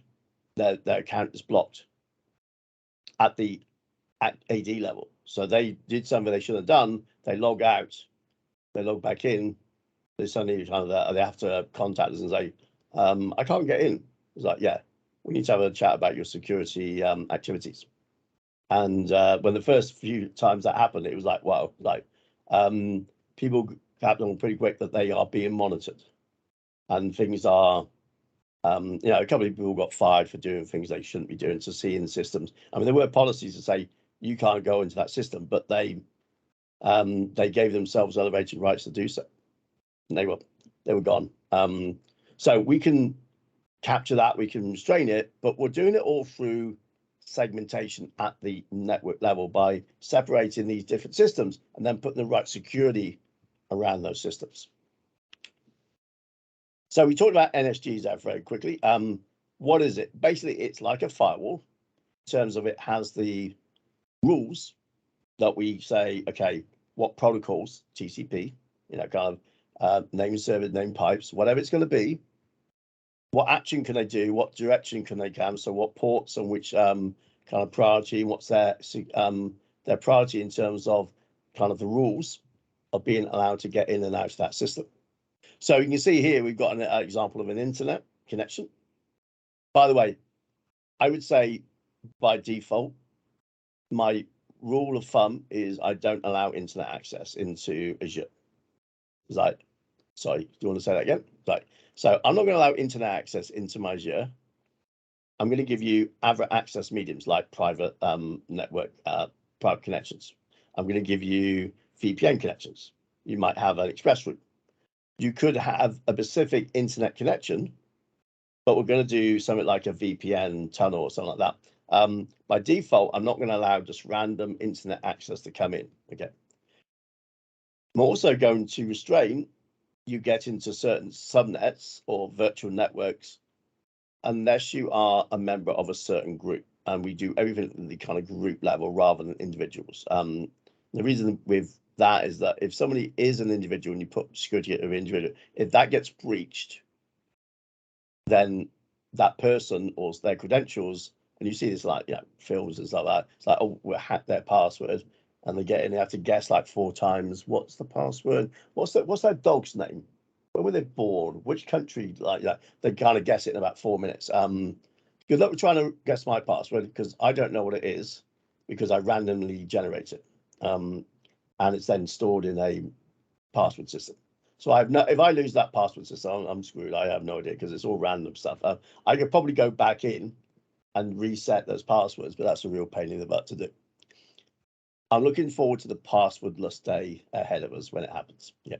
But what we're talking about here is network security groups that say you can associate a network interface like a virtual network card on a VM, for example, with a NSG for a specific VNet. Yeah, and then I can get access to that virtual machine.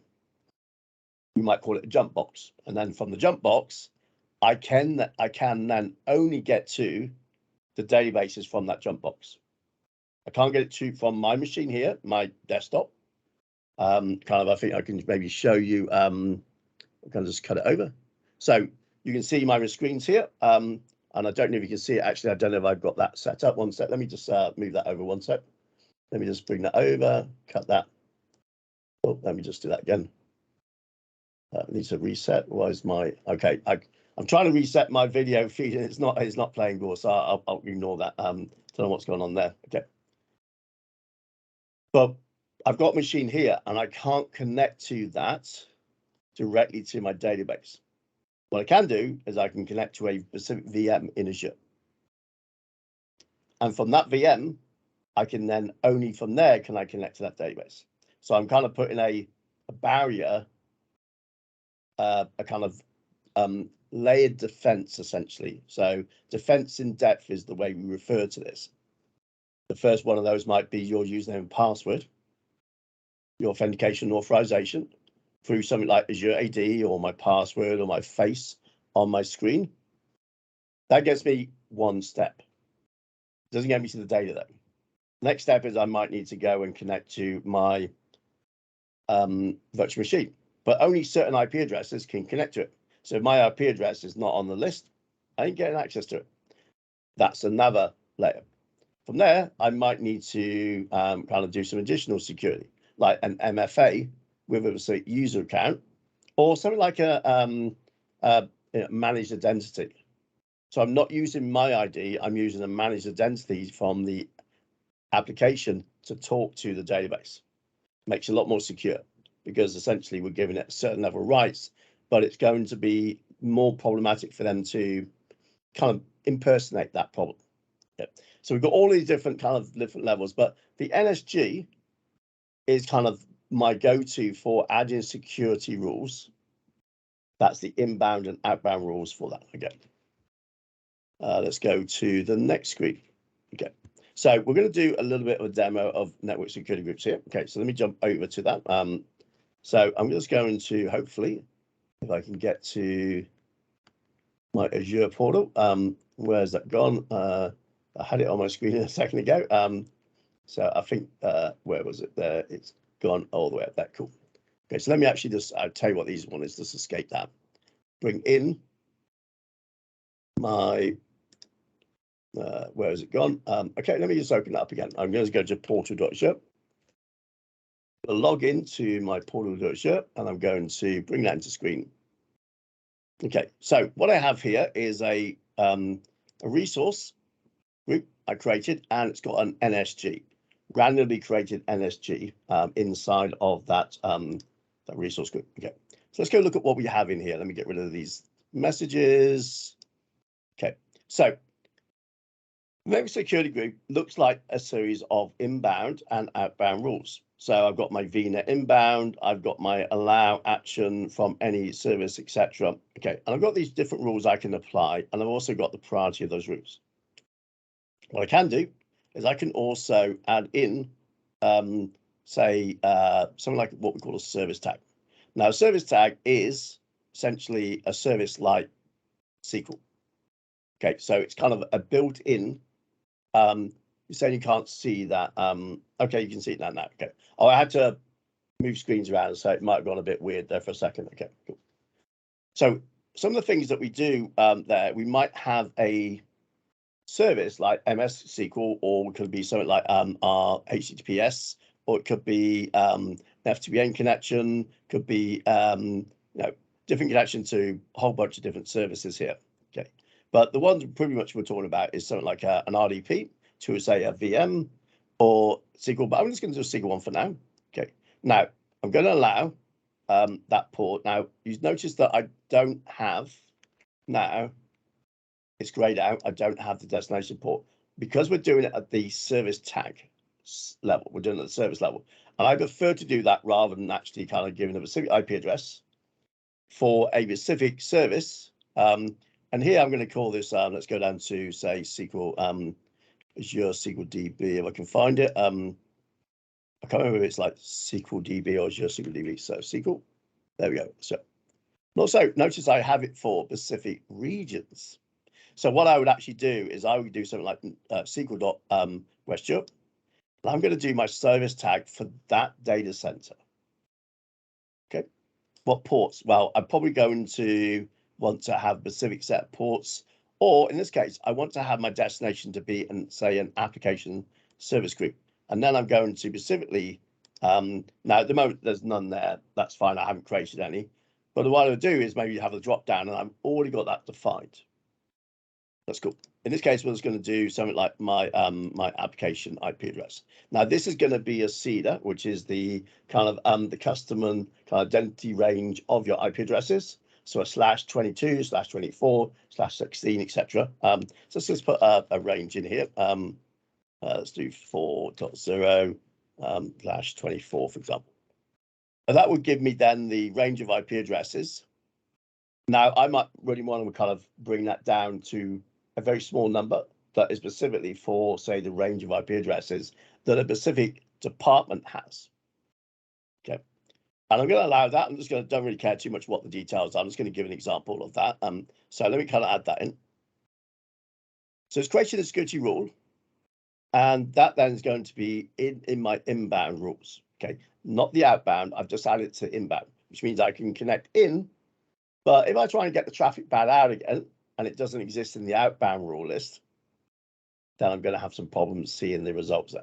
Okay, so think about the types of applications like Azure Data Studio, for example, and SQL Server Management Studio, and different apps you might be using. You need to figure out kind of what is the allowed list, and then kind of also think about how you're going to apply your security list and how you manage that. The way I tend to want to do that is I would add in, so I have no virtual networks at the moment. I need to go and add them. But if I have my virtual network, I can add what we refer to as a subnet, which is basically a smaller set of IP addresses inside the VNet. So I set my VNet IP address range up, and then inside of that, I'm going to carve out a bunch of smaller subnets that I'm going to maybe then associate with the NSG. So it can only be the IP addresses in the subnet that's part of the larger VNet that's going to get this specific set of security group permissions and processes. So I'm drilling it down, kind of making the space smaller, smaller, smaller. Now, what else do I have? Well, I have things like locks that I can put onto the system. So what I can do is I can create a new lock, do not delete. They create a do not delete only notes, kind of put my accident notes in. So what happens now is I create this NSG, and somebody wants to come around and delete my NSG. They're a bit of a naughty person. They want to kind of remove that NSG. So they click it, they go and click on delete, and we get a notification that we cannot delete the service because we have a lock. Now I'm going to put locks on my subscriptions, my virtual networks, my subnets, my NSGs. If I want to delete them, I've got that. So some of those will be kind of locks that kind of like temporary, you take your bike down the road, go to the shop, you don't just leave it outside and lock. Especially if you're in London or somewhere else, you're probably going to get it stolen. Somebody's going to see that and go, I want that. if they're determined enough and they have the right tools, they can probably get through a lot, but it's going to take them more than a second or two to do so. So what is the purpose of putting things like locks in here? It's not necessarily a complete kind of execution of won't be able to get past it, because it's possible if you put the right tool in and have the right permissions, but it also adds an extra defense in depth layer. We're adding it, making it more difficult for you to be able to do something connected to that virtual network, connected to that VNet, that virtual machine, whatever it might be. We're trying to make life challenging for people. So you can see here, I've added my my entry there. It is for SQL West Europe. Now, if you're going to SQL North Europe or UK South or East US, then that's going to work, because it's only going to work with the West Europe SQL protocol, any SQL server that's in the West Europe data center. So we're allowing it kind of us to, also my destination is going to be a specific range of IP addresses. So we're certain protocols on certain ports, going using certain services, and then we're going to also manage the IP addresses. So we're making life a little bit more challenging for everyone along the road. Okay. This gets complicated if you have lots and lots of rules. So how do we figure this one out? Well, you go to something like effective security rules, and we can kind of define what VM. Unfortunately, I don't have examples set up with this. I did early last week, but I got rid of all the services and I forgot to add them before I came out tonight. So unfortunately, I don't have these examples. Excuse me, very itchy nose. But I can select my network, I can select my virtual interface device, and I can do that. And I have what's referring to kind of effective security rules. So I can work out what that is. But definitely monitoring, I can also work out something like my flow of how, say from this subscription to this specific storage account, if I have it, and how long I'm going to keep all that data. I'm basically going to take all the ingress and egress IP traffic that goes through that NSG, and I'm logging it, logging the flow back and forth. I can put that into a storage account, and I can come back and look at that later. Now, there's a couple of different versions. You only want version 2, but you may also want to turn on traffic analysis as well. So we're adding more capabilities. For example, like the DDoS, distributed denial of service. There's a basic plan that everyone gets, and there's a standard plan that you can spend, I think, about $1,000 a month, and you get 100 of services that you can kind of monitor, and it gives you ability to access some people at Microsoft as well to kind of investigate stuff. So you get a bit more of a kind of in-depth review of all your kind of distributed denial of service. If you think something's kind of attacking your systems, you might want to turn that on for a while. But all of these services are going to go and log this information into something that's referred to as a log analytics workspace. And then we can use a tool like ADX, Azure Data Explorer, and the Gusto query language, KQL, to query that data. So what we're talking about here is workspaces that are accessible through the Microsoft Defender service. Let's go and show you what the Microsoft Defender is all about, because we've got a few minutes to kind of explain this a little bit. This is an awesome way to kind of go, right, show me my security in Azure. Look at my score, not healthy at all. You can see it goes across Azure, AWS, Google as well. We have a bunch of different kind of regulatory compliance standards. And we can see here, you know what, let's look at the ISO 27001. Which of these policy settings am I good on? Well, we can see here that there's one that is kind of around the storage accounts, should be used a private link. Okay, should restrict network access using virtual network rules. Public accounts should be allowed. Okay, we've got a quick fix. Let's just do that one. And we can kind of click into the services and we can go to the quick fix on that. And we can fix these services. So you see here, I've got a bunch of, I'm not going to do it, but essentially this would go and create a specific policy that's going to allow or disallow certain activities, like read access to containers and blobs. You know, basically, what is the kind of deny disable or audit kind of capabilities that we want to apply to this. And we can kind of assign that then to one of those services. We can create a scope. Our scope could be something like a subscription, a virtual machine. We can have maybe a resource group, and we can kind of, like in this case, I've applied it to a specific resource group inside a specific subscription. I may have some exclusions. I'm going to allow and create that to be public access to be disallowed. Correct. It's creating me a policy. I can apply the policy. I can create that policy. That's been done. You can see that that assignment's been done. And what I can then do is make sure that I'm going to be applying these to the right one. I come back to my Defender. I can have a refresh on that service later and improve my security posture. I can do my firewall management here. So let me kind of, I didn't want to do that anyway. I can do my security firewall management. So I've got lots of kind of protections that I can apply for this specific service. Now, some of these aren't kind of in play right now, but here's my virtual networks. If I have them, I've got no firewall policy deployed there. So what I could do is I could go and take that virtual network and I could go and look at my configuration that I have on that. Oh, sorry, wrong one. That's the one. Did I do the right one? Oh, it was the other one. Sorry, my mistake. Go to so I've got no firewalls at the moment. I need to go to my firewalls and apply a firewall policy, and then I can see how this is set up. But also I can do things like virtual networks or WANs, which is the wide area network. I can have a WAN service that's going to appear across virtual networks, and I have access through, say, my on-premises into my WAN service. My WAN service then allows me to talk between certain virtual networks in a more standardized fashion, and protection plans I can set up. There's many, many different providers and services we can add to all of these. Okay, so what we're doing, we're starting with the Defender. We're going to get our policies. Let's go and look at some examples of this.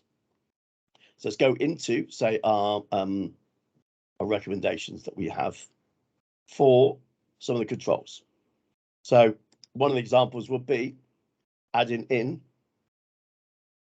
multi-factor authentication. You can see here we've got a couple of subscriptions, probably some of the ones that I've recently disabled on, that are going to be not having MFA turned on. So let me just pick an example of one of those. Let's go and pick, say, this one here. I'm going to go and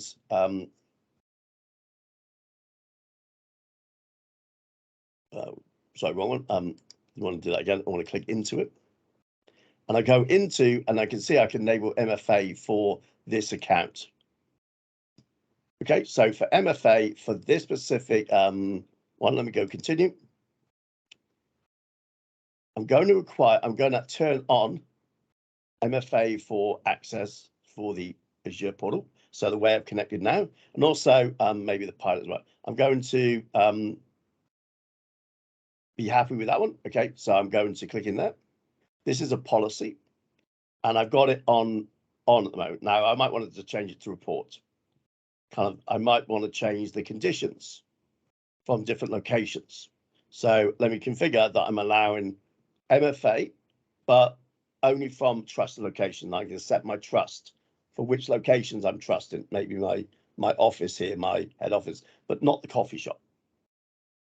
Never the coffee shop.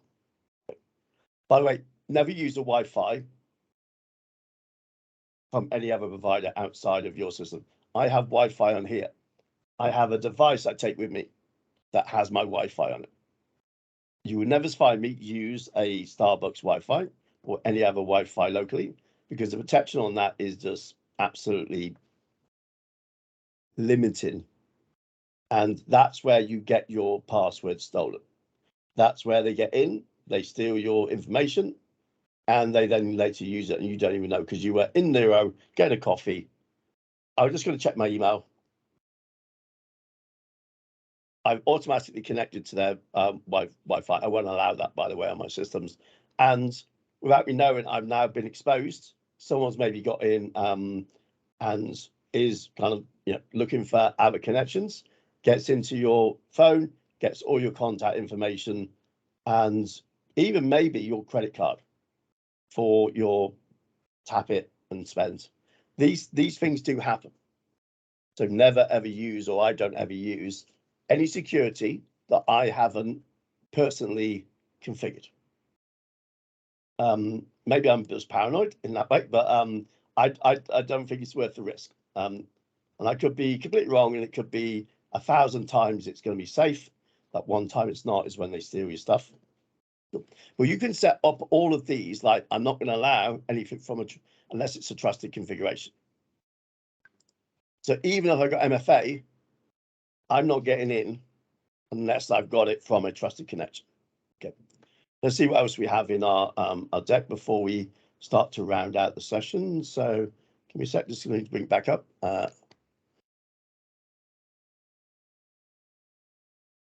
So again, I'm going to go through this in a lot more detail when I actually do my full course, and I will let you know when I'm running it. I think it's going to be in July or August, this one. I need to look at what data I have available to run the SC900. Yeah. Some of the other ways we can connect to our services is using something like the Azure Bastion service, and very recommended just-in-time service. So what that is that we apply permissions just as you need them. You have say a 4-hour window, you use it, it expires, that access has been kind of removed. Oh, you need to use it again, right? We don't go through the process again. And we might have some just-in-time approval process that's going to allow you to ask for the request, get it approved, you get your access, get your IPs and everything else assigned as into the rules, lets you get in, you do your work and come back out. For example, I have rules that don't allow any access after, say, 8 p.m, regardless of who it is. If it's me, I ain't getting in after 8 p.m. Why? Because I don't want that so 8 p.m. to 8 a.m, that window of time is blocked. Now, I do have an override capability, but to do that, but it means I need to go and ask for just-in-time access. And I need to then put rules in, and that will override the kind of block that I have in place. It kind of says, okay, well, this is allowed because it's been approved.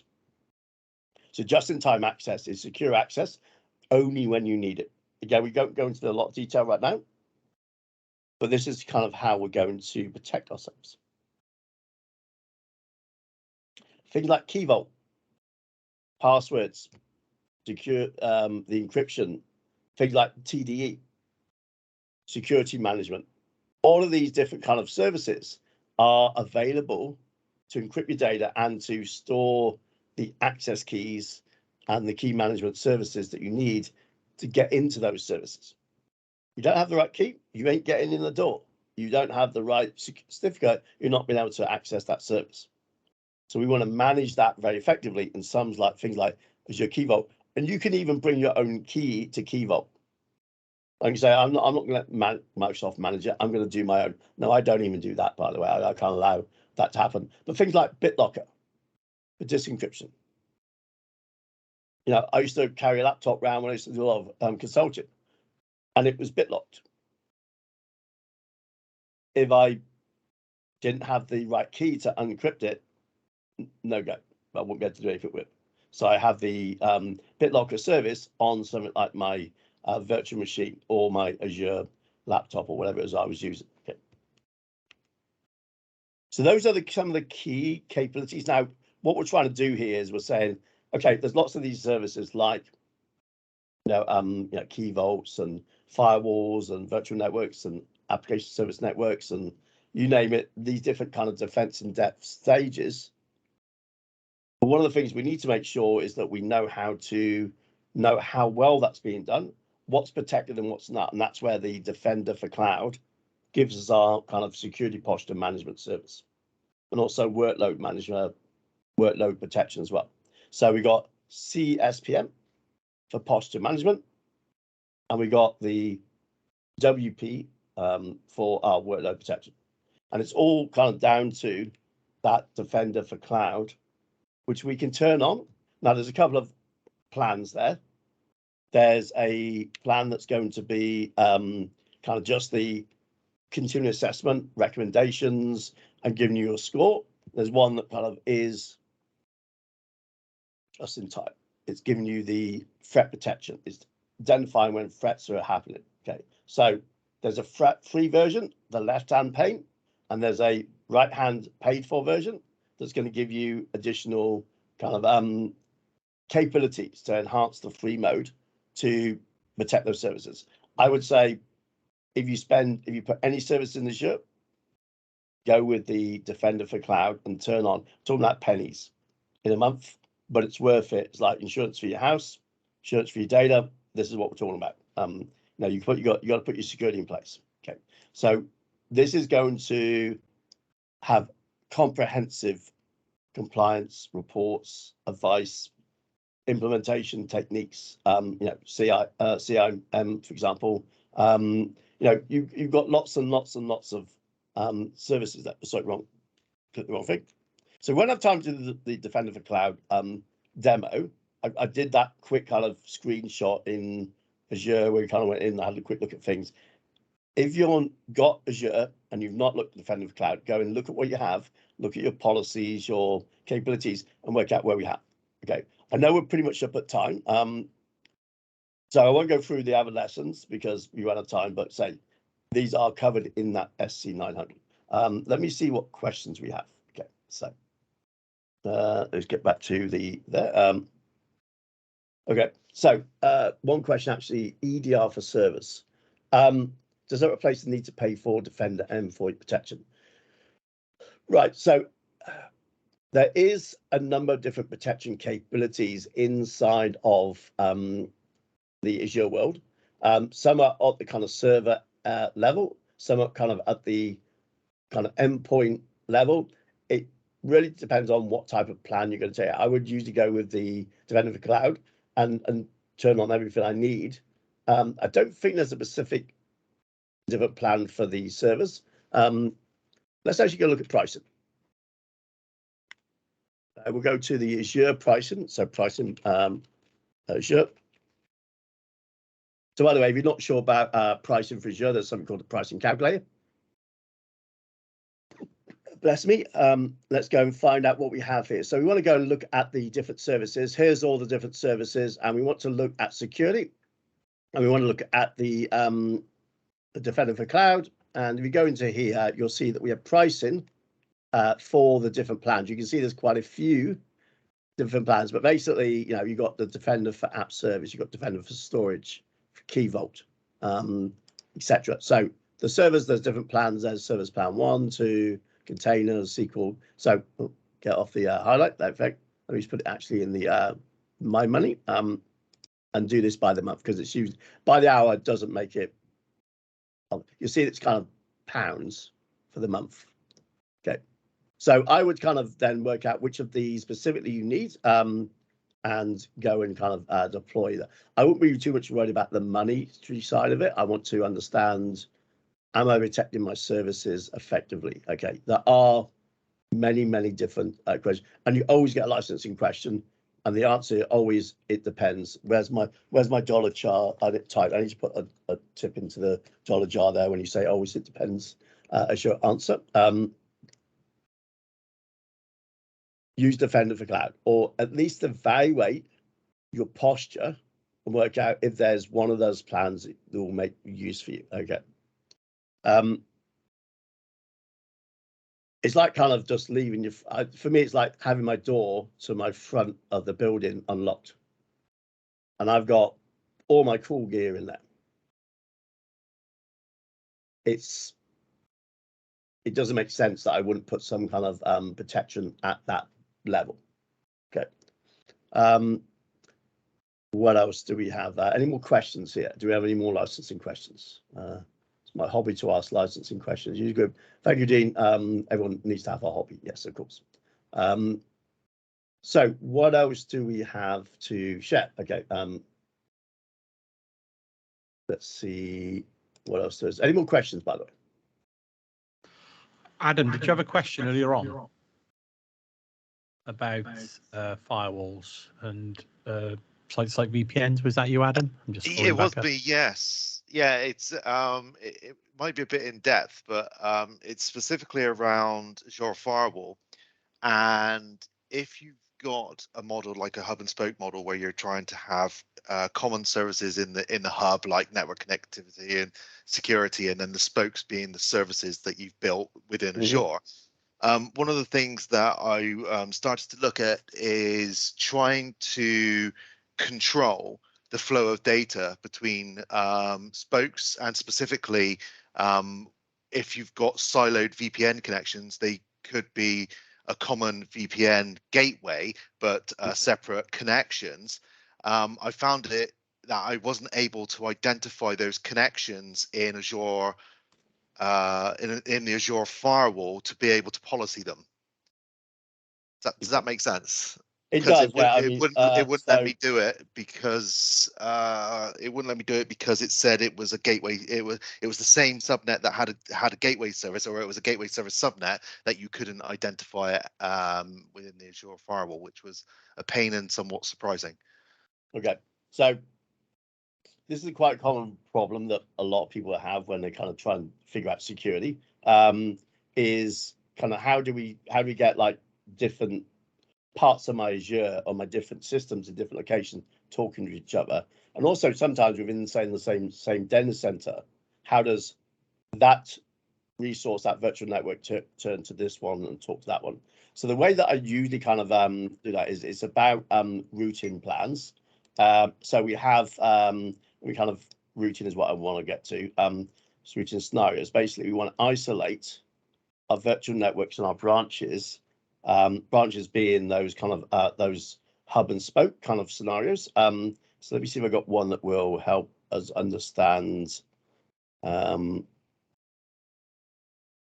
is this within using the Azure WAN services? So, well, I kind of went to the WAN service because basically it's a useful kind of place to start to show people what we're doing. So basically it's about a, so this is the kind of thing I was trying to get to. So ignore that it's a WAN, that we have a hub-to-hub connectivity. Basically ignore kind of got two sides of the equation here. Basically, we're trying to get connectivity between, say, this virtual network and either this one here or this one over here. Just figure they're all in the same kind of data center or same range, or they could be in complete different data centers. Doesn't make a difference. What we're trying to do is to say, how does the traffic come out and then go in here, and how does that one then maybe talk to this one back and forth? Yeah. So what's the mechanism for this one to talk? But this one cannot talk to this one directly, and vice versa. We don't have the option to talk to this one. But what I do have is the option to talk from this one to this one, and then this one can talk to this one, and vice versa. So I have a kind of a flow that kind of goes between different systems. And that's what we're talking about VNet isolation, in that we kind of want to design the data flow patterns. So which VNets can talk to other VNets or other subnets inside that VNet, which VNets and subnets, I'm kind of interchanging them as the same, because they're essentially a group of IP addresses that's going to allow to have the so landing zone architecture is a good example of that from the CAF, this Cloud Adoption Framework. Let me kind of put that up on the screen so you can kind of see what we're talking about. Where's my cursor gone? Oh, I'll tell you what, I'm in Zoom mode, aren't I? When I go in Zoom, you lose your cursor. Okay, so these application zones are all about kind of separating out your resources into the different kind of areas, and then having those talk to each other. So let me kind of show you an example of this one. I think this is going to be a similar thing to what we were looking at earlier. So there's my virtual network. Okay. So aside that, there's my virtual network. Okay. And I have another virtual network, say over here. And I've got either something like VNet peering, or I'm using the WAN service. I've got kind of a communication channel that talks between the two. But I can decide what traffic patterns that can be. Okay, so it can get complicated, But the way you want to do is just kind of break it down into, can I talk to you and can you talk to me? And like Chinese whispers. And then if I say something to you, can you then go and pass that on to the next kind of hop? Think about how your communication at the moment is talking between me and the system. I've got a number of network hops I'm going to connect to get my video and audio out to you guys. And you're connecting with your broadband connection, you're connecting to your provider, and that's then giving us that link. But I'm talking to you not directly, I'm talking to you through a provider. So these providers are like the virtual network, like the landing zones. Okay.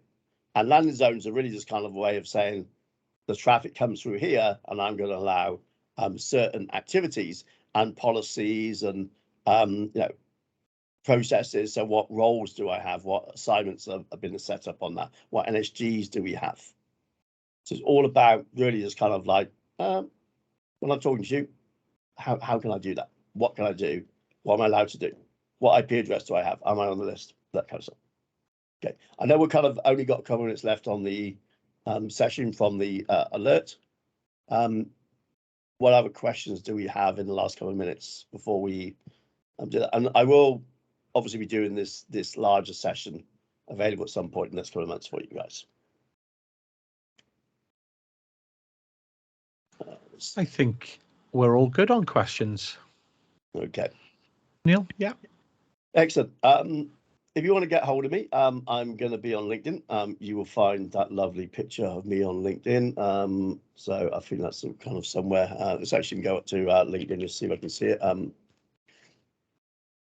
I'll give you the link so if you want to talk to me. If you have questions, come find me on LinkedIn, folks. More than happy to ask questions around Azure and data and whatever else you might have. And yeah, been a pleasure to join you guys tonight for the session. So thanks, John, for allowing me to come and present. And hopefully some of it's been useful.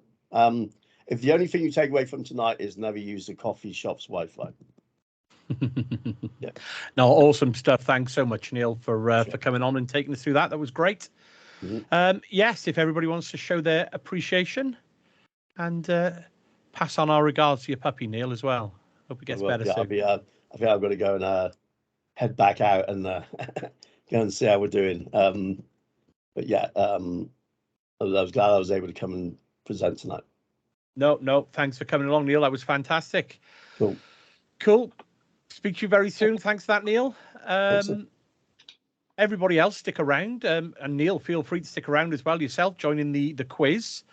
We will hand straight over to Mr. Fatunka. Yep, let's share up. And the fantastic quizzer. There we go. Everyone should be able to see that now. So if you go to quizzer.co.uk and enter the code, if you scan the QR code, it's already got that code predefined in it. So you should just need to add a username. There's been a few changes since last month, so a few nice little tweaks, quality of life things that were based on recommendations from last time. Got extensive use of the emojis now everywhere. So. Yeah, I'm going to drop off, folks. But thanks for having me. Thanks, Neil. Okay. Thanks a lot, Neil. Bye-bye. Catch you soon.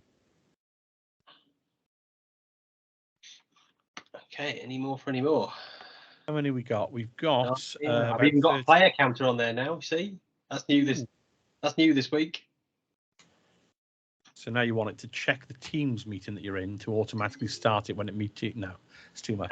Do you know, I have been thinking about Teams integration, actually, whether or not there's a nice way of doing it. But another time, I suspect. I think that's probably a good number of people. I think it possibly is, yeah, because I'm in twice. Yeah. So that's 13. So there's 2 missing potentially. That'll be you, Matt, as one. Yeah. Is there somebody missing? So. Anyone missing? Anyone missing? Anyone can't get in? I think that's a good start. Okay, ready to go?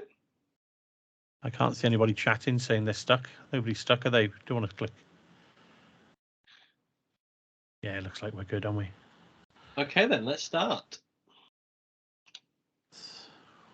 Which of the following is not part of Azure Migrate Hub? Data Migration Assistant, MoveAir, Kubernetes Migration Assistant, the Web App Migration Assistant. First and second place prize as well again, Matt, yeah? Yep, absolutely. The correct answer was the Kubernetes Migration Assistant. Yep, that's not one of the options that's there.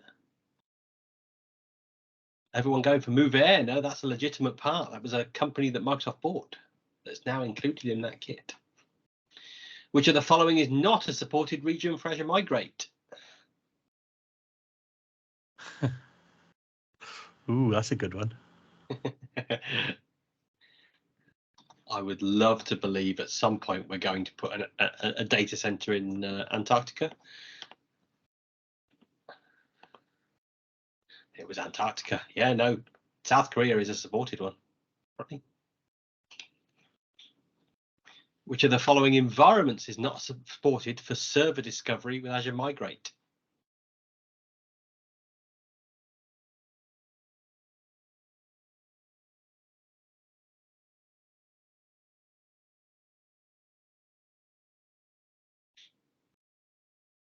The answer was Oracle.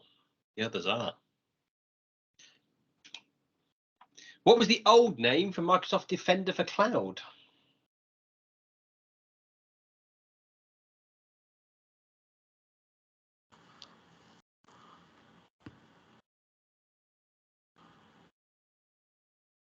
Is there?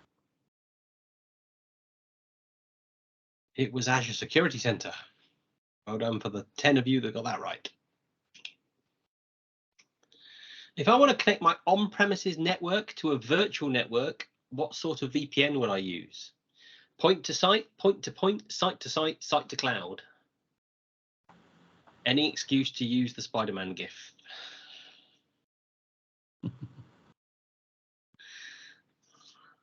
That would be a site to site. What does DDoS stand for?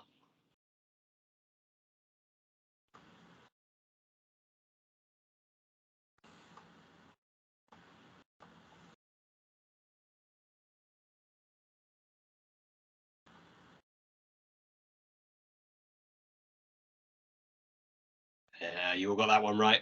Distributed denial of service. Which of the following is always the responsibility of the customer? So when you're planning for cloud, there's some things that are responsibility of the platform holder and some that are your responsibility. Which one of these is always your responsibility? Information and data. Yes, majority of you got that one right.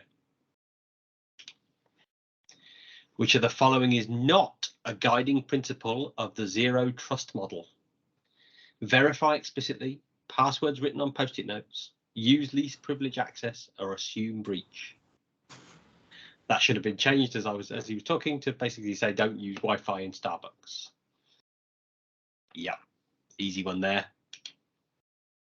What's the new name for Azure Purview?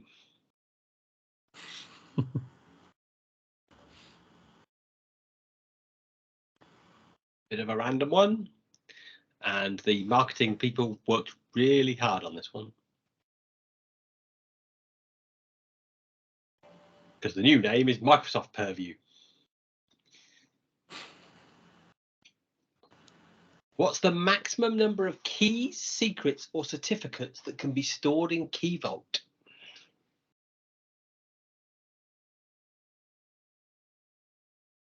Oh, there's answers ticking in there.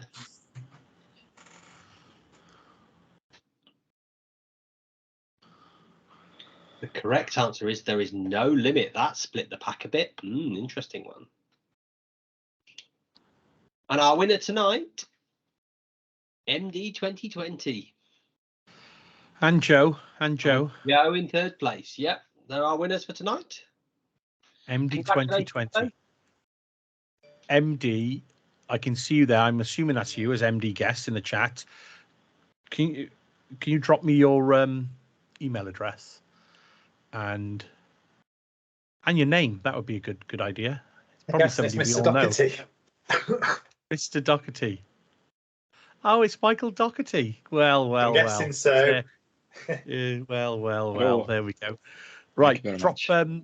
Do me a favor, Michael. Drop me your email, and Joe, drop me your email. Just put it through to my Twitter or something, so it reminds me, and I'll get those vouchers sorted out. Thank you. If you could be so kind. Yeah, quick bit of feedback, Matt. You know, live on air feedback.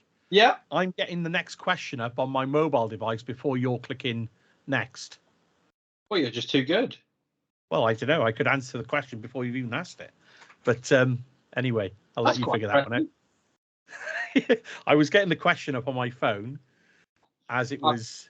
I've got enough metrics coming off the back of this thing to be able to go and investigate what's going on. So I shall go and find out for future reference, but I don't know how that will be possible. It's well, quite no, I impressive, didn't. Unless there's some kind of weird delay going on with Teams. Could be. I don't know. But anyway, let me quickly share my screen and we'll wrap up tonight's session. There One we minor go. thing, I did it in a web browser and you don't get to see the question, only the answers. Yeah, that's something I'm debating as to whether or not that comes in as a feature. I think that's been added as an issue already. But yeah, thanks for the feedback. It's much appreciated. But I think everybody will agree that's a pretty awesome quiz engine for, and it's open source, so go and use it. It is very awesome. Yeah, there's a lot of work gone into that. Awesome. It's amazing. Yeah. So this is the thing. Whenever you give feedback, it feels like you're nitpicking, but it's really not. No. That's why it's open and why anyone can submit issues there. So I take any recommendations. Like Dean's still been asking for music over the top of it at some point, and I might put that back in at some point.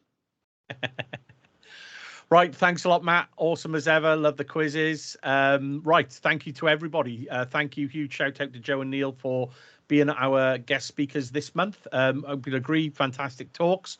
And thanks for giving up the time and coming to teach us something new about Azure. Thank you to all you for joining us. As always, please do help us spread the word. Tweet, retweet, just help us get the message out that we've got these monthly sessions up and running. And to close out, our next session will be on the 15th of June. It's probably still going to be a virtual one, Matt. Yeah, I think it's safe to say. Look out for the announcements that'll be coming over the next few days. And yeah, if you could leave us some feedback, there's that link, or you can scan the QR to go and just fill in one of our forms and give us a little bit of feedback. That would be absolutely awesome. But thank you, everybody. We'll call it a night there. Thanks all. Thank you. Thanks all. Good to see you. Bye. Cheers, See you all Em. soon. Bye-bye. Cheers, everybody.